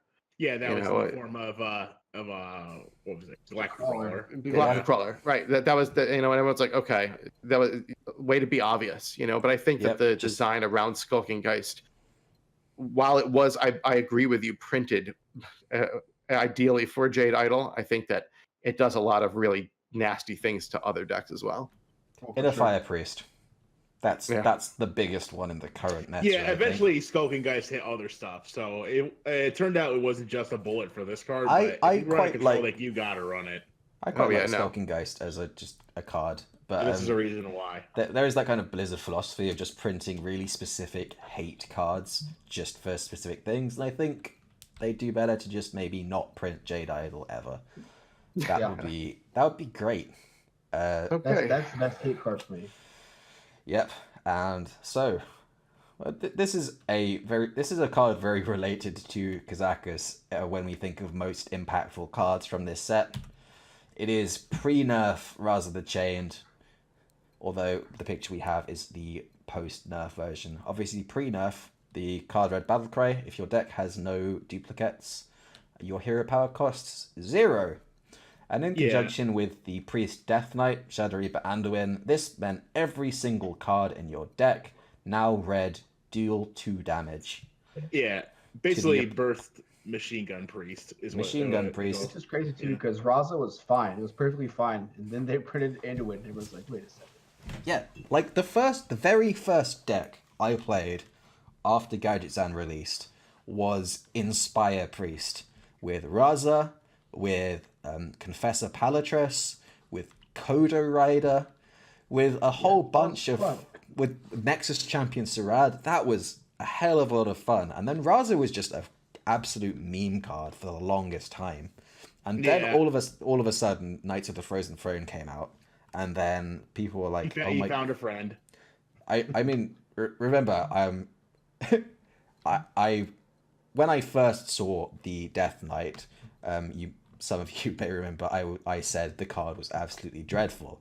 Then the following week, before the expansion came, still a while before the expansion came out, I was like, oh no, Rise of the Chained. This is insane. So that was the first deck I played in Knights of the Frozen Throne. It turned out to be the best. Way before it was like a really popular thing. And then the big change really happened when people realized if you have this active and you have played Prophet Velen, you can do an absolutely insane amount of damage. Like OTKs were just completely par for the course with Raza Priest once you had Velen Mind Blast in decks. What? It's kind of funny, like Raza the Chain's power level wasn't apparent until then. Like it took a while for people to cotton onto this. Like there was a good period where people were playing, like Velen was not a common inclusion until weeks after the expansion's release. People were playing cards like Elise the Trailblazer for the pack to get extra pings. That was my favorite. And then it got to this Velen Mind Blast thing, and then the deck just became Cycle, just to draw Velen, Raza, Anduin, Kazakus. This game gave me just as much agita as Jade Druid, I want to say. Yeah, and the burst was just so ridiculous that like you could fully healed with like 10 armor, and you'd be like, I'm totally fine, and then blam. You know, it was a deck which could easily do, I think, 42, 46 damage in a single turn, without any kind of, like, especially when in conjunction with Radiant Elemental was another key aspect to this ridiculous combo. And then you had things like, there was just so much damage output to this deck. It did lead to the deck being nerfed, but this card was, you know, it was a sad casualty. I think it was a card which had like really cool origins, and then just became like the symbol of a really broken, unfun deck to play against, especially in the mirrors, where it was just, okay, someone drew Raza on 5 and Anduin on 8. I guess that person wins the game, and that's just not a fun experience for anyone. Except the person winning, I guess, if it's happening on like a global stage. It got me Golden Priest, so I can't really complain that much. But yeah, I agree. It was fun to play against. Yeah, so we've got to include Raza the Chain as number 4 on our list of most influential Gadgetzan cards. The pre-nerf one, though. The pre-nerf version. The post-nerf is still, you know, kind of fun. It's in a place where it should be now. It's fair. Yep, and so number 5, we've got some more Jades. Aya-chan. A card which has caused a lot of contention amongst us in regards to where exactly we rate this card. Squirrel did not include this in his entire top 10. No, I preface that by saying I cracked her day one golden, and I loved Jade Druid, and I loved lots of Jade decks, Jade Rogue, everything, and of course she was an inclusion. But when I was looking at my list, and I was talking about most impactful, I was looking at it kind of in a different way, where I felt like Aya, as powerful and amazing as she is, was more of a staple include in Jade, versus. And in my place, but instead of 5, I put it at 10. I chose Finja, which did not make our list, because I felt like Finja created an archetype, and Finja not only created an archetype, but it did it in so many classes that you could add the water package to everything. It took over the meta for a while. Like things that had no business running water packages ran them, and. Priest.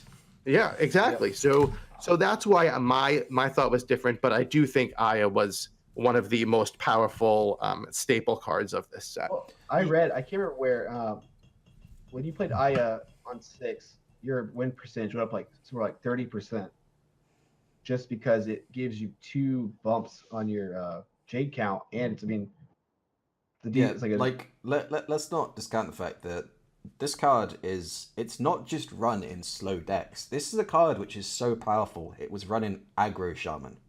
Yep.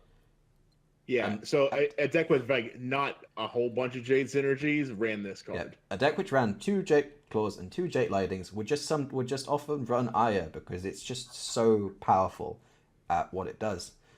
And I would actually say that Aya was actually responsible for the creation of one archetype in particular, because I do not think Jade Rogue would be able to exist without Aya, because Jade Rogue is all about death rattles, and Aya's death rattle is what makes that deck function at all. Like Jade Druid could function without Aya, probably. Any kind of shaman deck could also do without her, but Jade Rogue could not. Yeah, I gotta say it sucks being in the situation where you're like, I want to kill Aya, but then it's gonna make like an 8/8. Yeah, it's just like, And you're like, oh, so I want to keep a 5/3 up so I don't get an 8/8. but then you have to deal with what comes out of Aya at some point. It's just such a threatening card. Like any kind of match against Jade Druid or another Jade deck where you have a silence effect in your hand, you just be like, okay, I need to save this for Aya or I'm screwed. Yeah. So So yeah, not only that, she need I mention even in other races of shaman, like they have old Barnes, like even a mid-range shaman could run Aya and Barnes, and you get multiple Ayas in the same game, which is kind of great, which is absolutely insane. Multiple Ayas. You had people were running faceless manipulators on her. More Ayas. And there were definitely silence effects that were being teched in all over the place just to counter. Yeah, this is what I just said while you had your headphones off. If you were playing against a Jade deck and you had like Spellbreaker or Owl or something in your hand, you were like, okay, I need to save this for Aya or I am screwed. Yeah. Pretty much.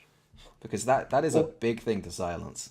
I need to save this for Aya or I am screwed. Yeah, I see what you did there.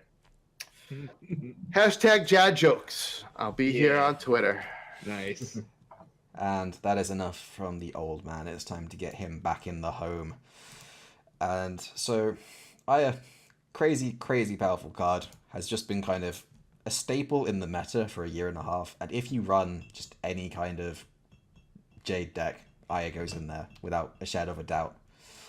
But so, moving on from the kind of the gang leaders, the big legendaries of the card, of the expansion, let's talk about some of the latter half of the top 10, and the first card of which is a card which I was a big fan of at first, and it's a card which has just this is a card which is symbolic of Blizzard's design philosophy in a really bad way, I think.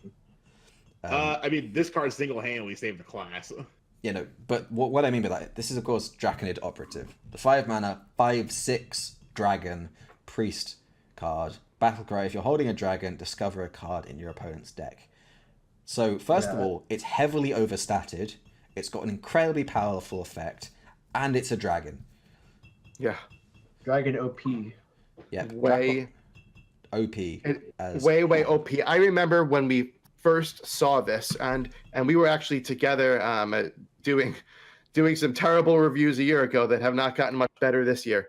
But when we first saw this, we all knew that this card was just ridiculous. There's no getting it wrong about the Draconid Operative. Overstated is an understatement.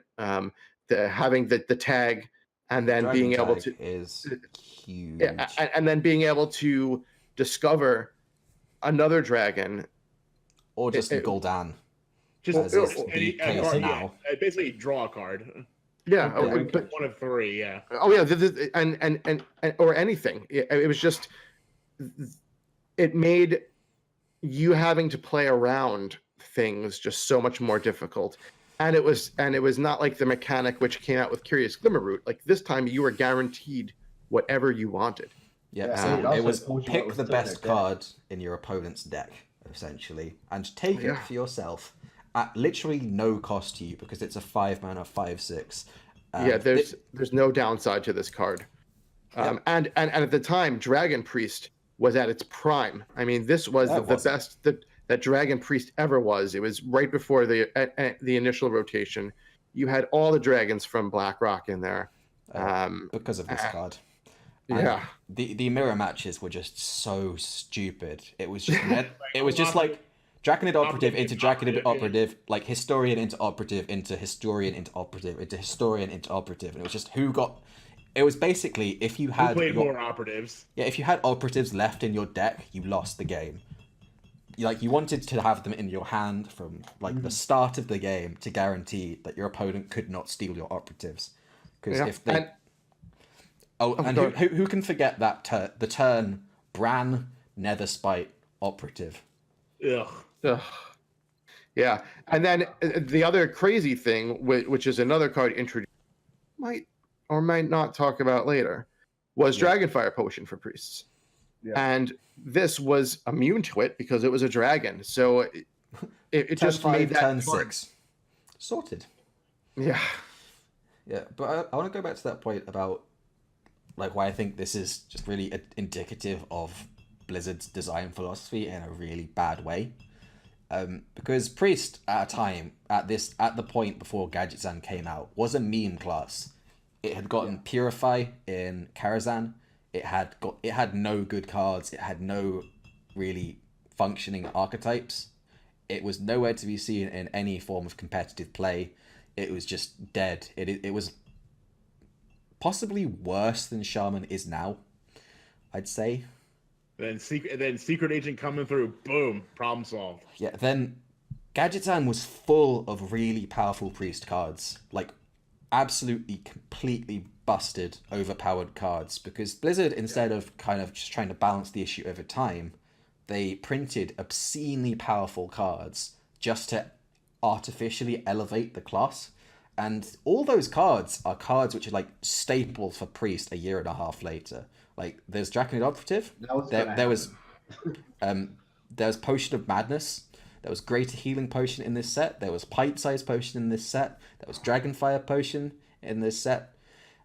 Just so many cards which are still used by a lot of priest decks today. So Priest has really been kind of coasting off Gadgetzan ever since, just because the Priest cards that it got were so broken. And this card is like the best example of a stupidly broken card, which was printed just to help out a really bad class. So this might be an indication of what we can expect Shaman-wise from the upcoming expansion. We're like, you know what? We're bringing back Totem Golem and Total Troll. No. Oh no. Hagatha Operative. Discover your opponent's entire deck. This card is broken as all hell, and I never really thought... I'm actually quite happy this card is going to rotate soon. Because... Yeah, I've been playing Combo Priest a lot in Wild, and let me tell you, this card is still just rocking. Stupid. This is a stupid card. And speaking of stupid cards... It is. Yeah. It's this one. It's Squirrel's number one. This is Squirrel's number one card, and I mean, I can see the logic here. Obviously, the picture on the screen is a post-nerf small-time Buccaneer. If you want to imagine the pre-nerf version, you add 1 to the health, so it was a 1 mana, 1/2, +2 attack while you have a weapon equipped. So if you were a rogue, that meant you play this on turn 1, then turn 2, you hero power. That was it. As a warrior, you played Fiery War Axe, which was a 2 mana weapon at the time. So there was a lot of Paladins were doing all sorts of sneaky things. I think this was the actual real first resurgence of the 3 mana 3/2 blade. I can't think of off the top of my head that Rallying Blade. Rallying Blade. Yeah. This was the first resurgence of Rallying Blade because it was the closest thing you got to a Fiery War Axe. It was 1 mana more, and people weren't even running, bubble minions in their deck. They weren't worried about the buffs really. They're like, you know what? We're fine with a nerfed War Axe. Mm-hmm. Yep, Use it it is absolutely fine, and obviously I think the disagreements we had were that it is really difficult to separate small time Buccaneer at the time of release with patches, because the two were they were inseparable. Like you ran them both because they were running Miracle Rogue. Just because it was that strong. Just those 3 cards together. Because it was so good at controlling the early board. You got a 1 mana 3/2. That trades into almost everything. And then you got the patches with charge to just bump off something else. But the most important thing was what was nerfed. That just 1 health. Yep. It makes a big difference. It couldn't be pinged. The druids couldn't shapeshift to kill it. It was impossible to kill on turn 2 unless you had specifically Frostbolt. Right, coil. It required specific answers, basically. Which only some classes had, was I think the main thing. Some classes had literally no way of killing this card on turn 1 or 2. which just meant before it this did got 6 nerfed, damage before to the it got face. nerfed, I think that was kind of the big reason Galactic Crawler got printed. So you had a counter for this guy. Yep, and let's not forget that this was also Spirit Claws times. Oh Yeah. So Shamans had weapons on. Call. Oh, it was pre-nerf Spirit Claws too. So the Shamans had weapons on 1 and 2. Yeah, and they also had Tunnel Trog, Totem Golem, Spirit Claws, Maelstrom Portal, Small Time Buccaneer, Patches, Jade Claws, 4 mana 7/7s, Doom Hammers, Jade Lightning from this set was another card which is printed. Yeah. Aggro Shaman got even better with this expansion, and I think the time in between nerfs from Gadgetzan release to nerf was the shortest we've ever had in Hearthstone. Yeah, it still is the shortest. I also want to say that Creeper was pretty quick too. Yeah, I also want to say that Kripparrian made a video about overpowered how Blizzard makes too many overpowered 1-drops solely based on this card. Yep, yeah. And Tunnel Trog, and Mana Worm, and Malkazar's Imp, and Flaming. Yeah, it starts a trend, and he's not wrong. They do make they do print a lot of crazy ridiculous 1-drops. Enchanted this Raven. guy was probably the most ridiculous 1-drop they printed in a long time. Yeah, this card was just fundamentally broken, and that's why it led to such a quick nerf. They've been doing better with printing less broken 1-drops. Yeah, because it's pretty much a flame imp with no drawback. Like even flame imps ran. So can you imagine if it didn't deal 3 damage? Yeah, this was the thing. Obviously, when the card was printed, Blizzard thought, "Oh, you need to have a weapon equipped. That's enough of a drawback." But how hard can that be when there's a million weapons out there? Yeah, especially when it's literally one class's hero power in particular. That was the really stupid thing. Like this expansion, in case you haven't noticed, we think it's full of some pretty terrible design decisions. The meta right now is still full of Gadgetzan cards. Yeah. Like the power level was just so high, like so artificially high. And it hasn't been reached comparatively since because Blizzard, I think, learned their lesson from this. It's interesting to see after rotation, this would be a big shakeup. We thought the first rotation was going to be a shakeup. This one's going to be crazy. Yeah, no, but the crazy thing is the rotation's going to be huge, mostly because of Gadgetzan rotating. The other two sets just barely make a dent, while there's just a few powerful cards from the other two sets combined will make a hit. While this entire set. Cards were nerfed in this set. Isn't this the set with the most nerfed cards? I mean, we're at number 7 and we've had 3 nerfed cards. We've had 3 nerfed cards already. Yeah. Yeah, we do not have any more nerfed cards in the top 10, but doesn't mean they're not really good. Yeah, and there were I think our list of cards to compile a top 10 from was our individual top 10s had about 16 different cards on them. Mine had 21. Yeah, I think we cut a few out. We're not even touching cards like Jade Lightning, Mark of the Lotus, Finger, as Squirrel said. Those are all amazing cards. Yeah, all cards which have just been dominant and are still kind of played, with the exception of Finger, which did kind of get replaced by Call to Arms specifically, which just does what it does, but better. Yeah. But all right, so what's the next card down OP Street? Oh, well, this is actually, I think, a really, really well-designed card. Yeah, for sure. It's Dirty Rat. This is, I think, the most unique card in Hearthstone. There is nothing like this card in the game, and I think the game's kind of better for it. I mean, it obviously feels bad if your important combo card gets ratted, but it's a card with a lot of strategy behind playing it well, and I like that. It's a card which has a lot of decisions behind it. Dirty Rat, of course, is a 2-mana, 2/6 taunt, battle cry. One of your opponent's minions in their hand is pulled onto the battlefield. So if you're playing this against, say, a big priest, and you play this, and you pull a Yashiraj on turn 2...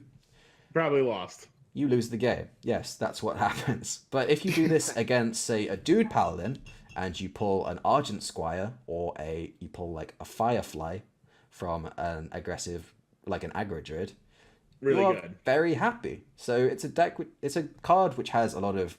It's got a lot of risk reward, and it's got a lot of kind of calculation and like evaluation behind playing it well. Yeah, eventually this guy became like just try to at least in its height of popularity, I think, was pretty much to get the Highlander Priest battle cries out of their hand. So like pull Raza from their hand, pull Kazakus from their hand, that kind of thing. It was kind of like anti-priest tech, and there was a lot of Reno. This was anti-Reno. Or pull Reno, yeah. Yeah, or it was pulled like a Edwin or something. You know, but pull Jiraxxus out of your opponent's hand was a big one against Reno Lock as well. I mean, that's still a 315. Yeah, there's a lot of controversy about this card too. Yep, pull Emperor out of their hand before it can get a tick, so they can't play their combo was another one. It's always been a kind of thing, especially since the release of Stonehill Defender in Journey to Ungoro, where you could discover dirty rats. That kind of added a whole new element of playing with and around dirty rat, because he's so good against Quest Mage in particular. There are some control decks where dirty rat is the win condition for the deck. Yeah, like the sole win condition. Savitz really popularized Dirty Rat early on when he was streaming and included double Dirty Rats in like everything he played, and was just like he was like the Dirty Rat master, and he really showed the power of this card. I remember it was like one Dirty Rat, and then he played two, and it was like two. That's bad. It's just like let's go, and another like really powerful facet to the card is when you play this card in the late game, and you can combine it with AoE. It's just so powerful. Like Warrior, you have Dirty Rat. Like Warrior has the insane combo of Dirty Rat, the Armor Dude, Dry Whisker Armorer, and Brawl. That is a pretty amazing combo if you are playing any Fatigue Dirty Rat Brawl is good enough. Or Bran Dirty Rat Raw. Oh, that's so good. Bran Dirty Rat Mind Control Tech was just my favorite thing. That felt incredibly satisfying. Or you just had like Dirty Rat into Twisting Nether, Old Faithful. There are so many ways of using this card. Like it's like this was one that Blizzard got right, I think. I am remember though that tournament where the guy hovered over Dirty Rat and his team started cheering and he heard them, so he played it. Yeah, and he pulled out an Edwin. Yeah, I remember that was crazy. Like, yeah, that was this card had some controversy around it for a while. Yep, but that was more to do with the tournament organization, the fact that he was not wearing soundproof headphones, or possibly he was definitely a Dirty Rat. Yeah, so this is like the card I'm gonna miss most from this set. I think it's just such a well designed card. But coming on to what I think this is a fairer card. It's just kind of. It is outshone by some of the more broken cards, but it's still just a very, very powerful card. This is, of course, Dragonfire Potion. 6 mana, spell. Deal 5 damage to all minions which are not dragons. And this was, like Squirrel said earlier, this expansion marked the height of Dragon Priest. So just being able to go Draconid Operative on 5 into Dragonfire Potion on 6, clear your opponent's board, but not yours, was just backbreaking. Yeah. And your curve was just ridiculous. You had the one mana dragon into the 2 mana, like into Netherspite Historian, into it was Talon Priest was this set, right? Yeah, no, we had, but there were still things like there were things like Twilight Wormrest Agent. Right. You still had Azure Drake in standard format as well. Twilight Guardian. You still, of course, had Blackwing Corruptor around. Twilight Drake. Oh, man. Twilight Drake. Bookworm eventually came along. Draconid Crusher was one of my favorites.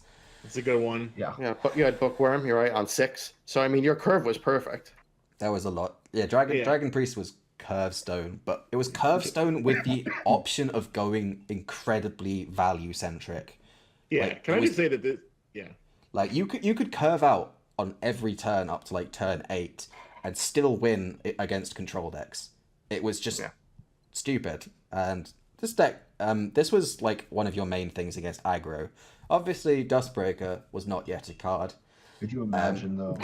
Oh, man. That would be pretty. Yeah. That'd be So pretty nasty. Yeah.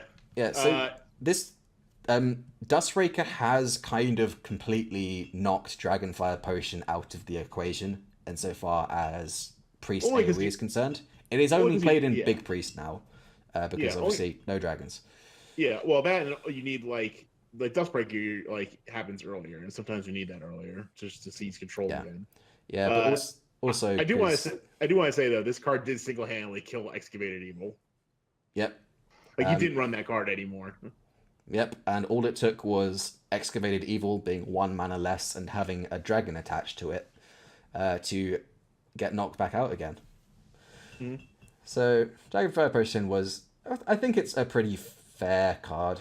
It's very good AoE, and it is Priest's only really good AoE. The class is going to miss this card so much. This is huge. They use Scream nowadays, anyways. I haven't really ran them any preseason Dragonfire Potion. Big priests in standard use it, as well as Psychic Scream, because sometimes you don't really want to shuffle things. Sometimes you do want to kill stuff, and priest is not going to have many options to do that. So it'll be interesting to see whether priests get AoE in the upcoming set, or if they don't, and they're just sad. So we got to the final card in our top 10. What could it be? It's something related to Small Time Buccaneer, as it turns out. We had It's some Jade debates Claws. about what card should be the last one in the top 10 because there was a lot of good candidates. Yeah, I think we've all put different cards at top 10. And what came out on average 10th was, in fact, Jade Claws. 2 mana, 2/2, overload 1. And Battle Cry, summon a Jade Golem. Now, The first, I'll go with Bran. Oh, yeah, the first Bran combo, I guess. Yeah, centric with weapon, Jade. yeah. Yeah, just a really, really, really strong card. Like, this card is the only reason Shaman is at all playable at the moment. Like, this card is so good that Shaman decks right now run Rummaging Kobold so they can play it 4 times. Yeah, they can play more Jade Claws, yeah. I saw that. And it's just been integral to every single Shaman deck which has existed in, like, the past few years, with the exception of, like, really heavy control Shamans. Like, Jades have been pretty core to Shaman's identity ever since Gadgetzan was released. We've had things like Token Shaman, Evolved Shaman, Aggro Shaman, even like Jade Control Shaman, and they've all relied on Jade Claws. And I think current iterations of Shaman, like your win rate goes up by like 10% if you have Jade Claws on 2. it's crazy. Wow. Yeah, no, it's just on 2. It's perfect. The overload is fine because it pairs so well with so many things. And as a Shaman, you don't really have many things to do on turn 3 anyway, so you don't care, because you normally just were going to totem anyway. So why not be overloaded by 1? And I know it sounds silly, but this was like the way that the weapon was, it was just so versatile that you could use it in a control decks, you could use it in mid-range aggro. I mean, because it's the perfect anti-aggro, but it also works as an aggro element. Yeah. So it's just the versatility is huge. Like we said, Small Time Buccaneer on 1, Jade Claws on 2. Face. That is 6 damage going to the face immediately. And then, of course, you have like the synergy of the 1/1 Jade Golem with things like Flame Tongue Totem, which are also very prevalent in a lot of Shaman decks, although less so recently because the totem thing has kind of fallen off. But Jade Claws has just kind of defined Shaman, and Shaman is going to need a lot this expansion. Well, at least for like the past year of Well, standard. they're getting Hagatha, so I think they're good. Yes, Yeah, that's it. apparently Haggith is enough. It's her battle cry is bring all Mean Street of Gadgetzan cards. Yeah, replace your deck with packs of Gadgetzan. No, it's just replace your deck with Jade cards. That is it. It's just fill your hand with Jade Claws Jade and Jade Claws, Lightning yeah. and Aya. That's all you need. Yeah, because the crazy thing is, the Shaman is in a really weak spot right now, and the only reason it's not in a far worse spot is Gadgetzan cards. Yeah, it's still tournament viable at least, but only because of those cards. You know, and it is like just clinging on to tier 3 basically, just because of Jade Claws, Jade Lightning, and Aya for the most part. Yeah. Like we think of like the cards which makes Shaman good right now. I think it's Jade Claws, Jade Lightning, Aya, Maelstrom Portal, Devolve is another one from this set which didn't did quite not make the cut. list. That's what I voted for number 10, by the way. Yeah, and so all those cards are rotating. Shaman is, and of course, Frozen Throne with Freeze Shaman was a complete misnomer for Shaman. Yeah, it was complete. It was, in my opinion, the most wasted opportunity ever. Yep. So that was very strange. Yeah. So the only thing Shaman has really got in the past year has been the elemental stuff from Ngoro, and that just gets outpaced really fast at the moment. And it's losing all these cards. It's losing its fairly powerful aggressive tools from Whispers of the Old Gods and 190 Karazhan. And then it's losing all its kind of board control early game stuff in Mean Streets of Gadgetzan. So it's going to be interesting to see what exactly Shaman gets, because I don't think at the moment a 2-mana 2/3 deal 2 damage is going to, really bring the class back to viability. We are going to have to wait and see. Yeah. But so, like, we've spoken about our top 10. There were a few cards which didn't make the cut. Just cards like Mark of the Lotus, Finger, Cabal Talon Priest, Devolve, Sleep with the Fishes, Finger the Flying Star. There are a lot of things which all got voted by one of us. So, guys, let's say, what cards are we going to miss the most? Start with you, Adam. Patches. You're going to miss Patches the most. Yep. Post-nerf Patches. Or Any pre-nerf? patches. Just Patches. Just Yahar! Just any. Literally any patches. Just any Patches. I love that guy. He's the captain. What do you want me to say? It's like, we all know how I feel about patches. We do now, apparently. I mean, You've kept this hidden for so long. He's like, now that it's leaking. Yeah, now you're feeling, a sense of kinship with the pirate. this will be important when you ask me what the card I'm glad he's gone leaving is. Yeah. Squirrel, what card are you going to miss the most? What card am I going to miss the most? Yes, The card that I did not put on the top 10, Aya Blackpaw. That is what I'm going to miss the most. Yeah.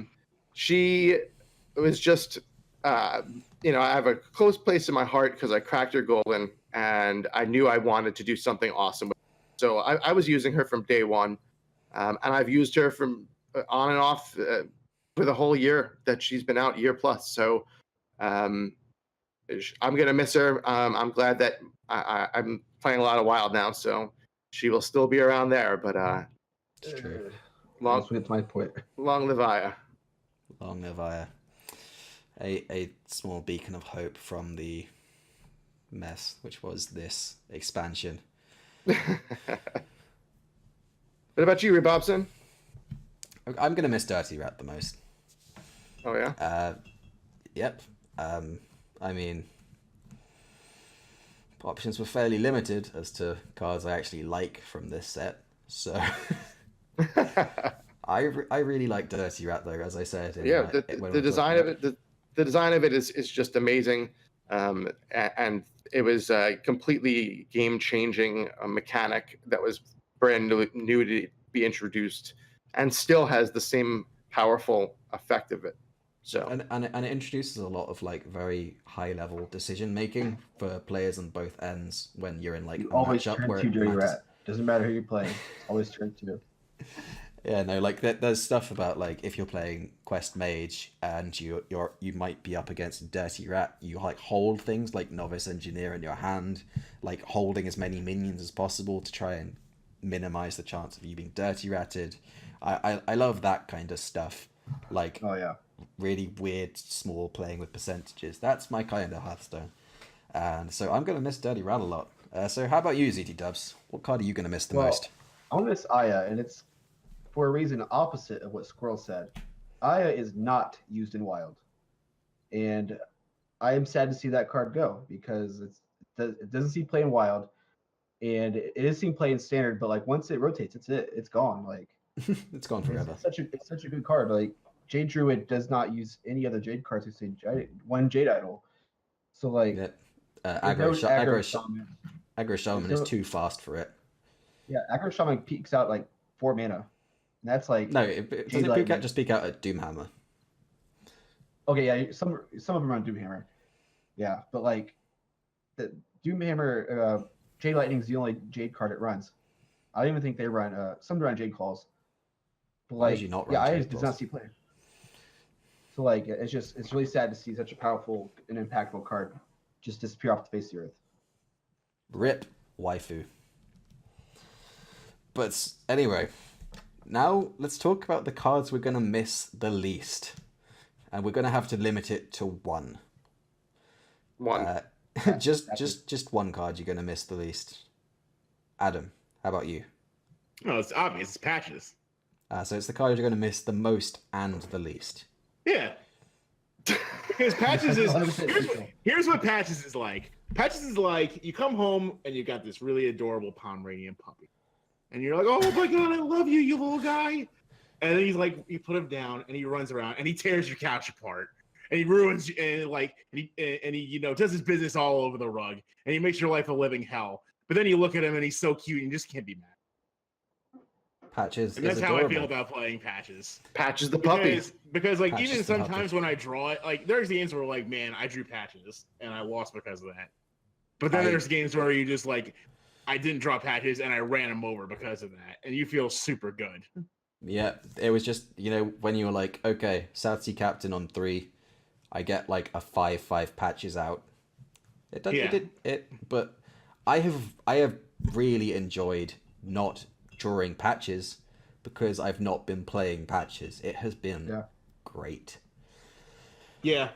So Yeah. Well, I will miss patches. I will also not miss him very much. That is fair. How about you, Squirrel? Well, it's hard to say, but and I would say patches, but patches is already gone for the most part. Yeah, that's true. So I don't feel like I would miss him any more than I already do, which I don't. I Solid think 0 out of 10. To another 0 out of 10. I think Kazakus, for me, will be something that I miss the most because I really feel the least. Oh, sorry, the least. Yeah, jeez. You miss Kazakus the least? No, I'm all screwed up there right now because I'm trying to figure this stuff out. What am I gonna miss the least? Still patches. Even though I don't miss him, I still don't miss him. I'm just gonna miss him even less. Yeah, I see it. There's just been such a residual build-up of hatred towards that card that even though he hasn't been played for like a month, it's still just happy to see him go even further down. Yeah, I'm not gonna miss patches, but it's not the card I'm gonna miss the least. Okay, well, we are way over on time, so I doubt anyone is still hanging around. But if you are one of those people that have listened all the way through 2 hours and 10 minutes of awesome content, we would love to hear from you on iTunes. We did not get any new reviews this week, so if you get a chance and want to help us out in a way that costs you nothing, please head over to iTunes, head over to Facebook, head over any place that has a review, and leave us a nice review. It would be fantastic. It helps us get seen by more people, so that we can bring the content to everyone else and do all that good stuff. So with that, I'd like to ask you guys, please be part of our show.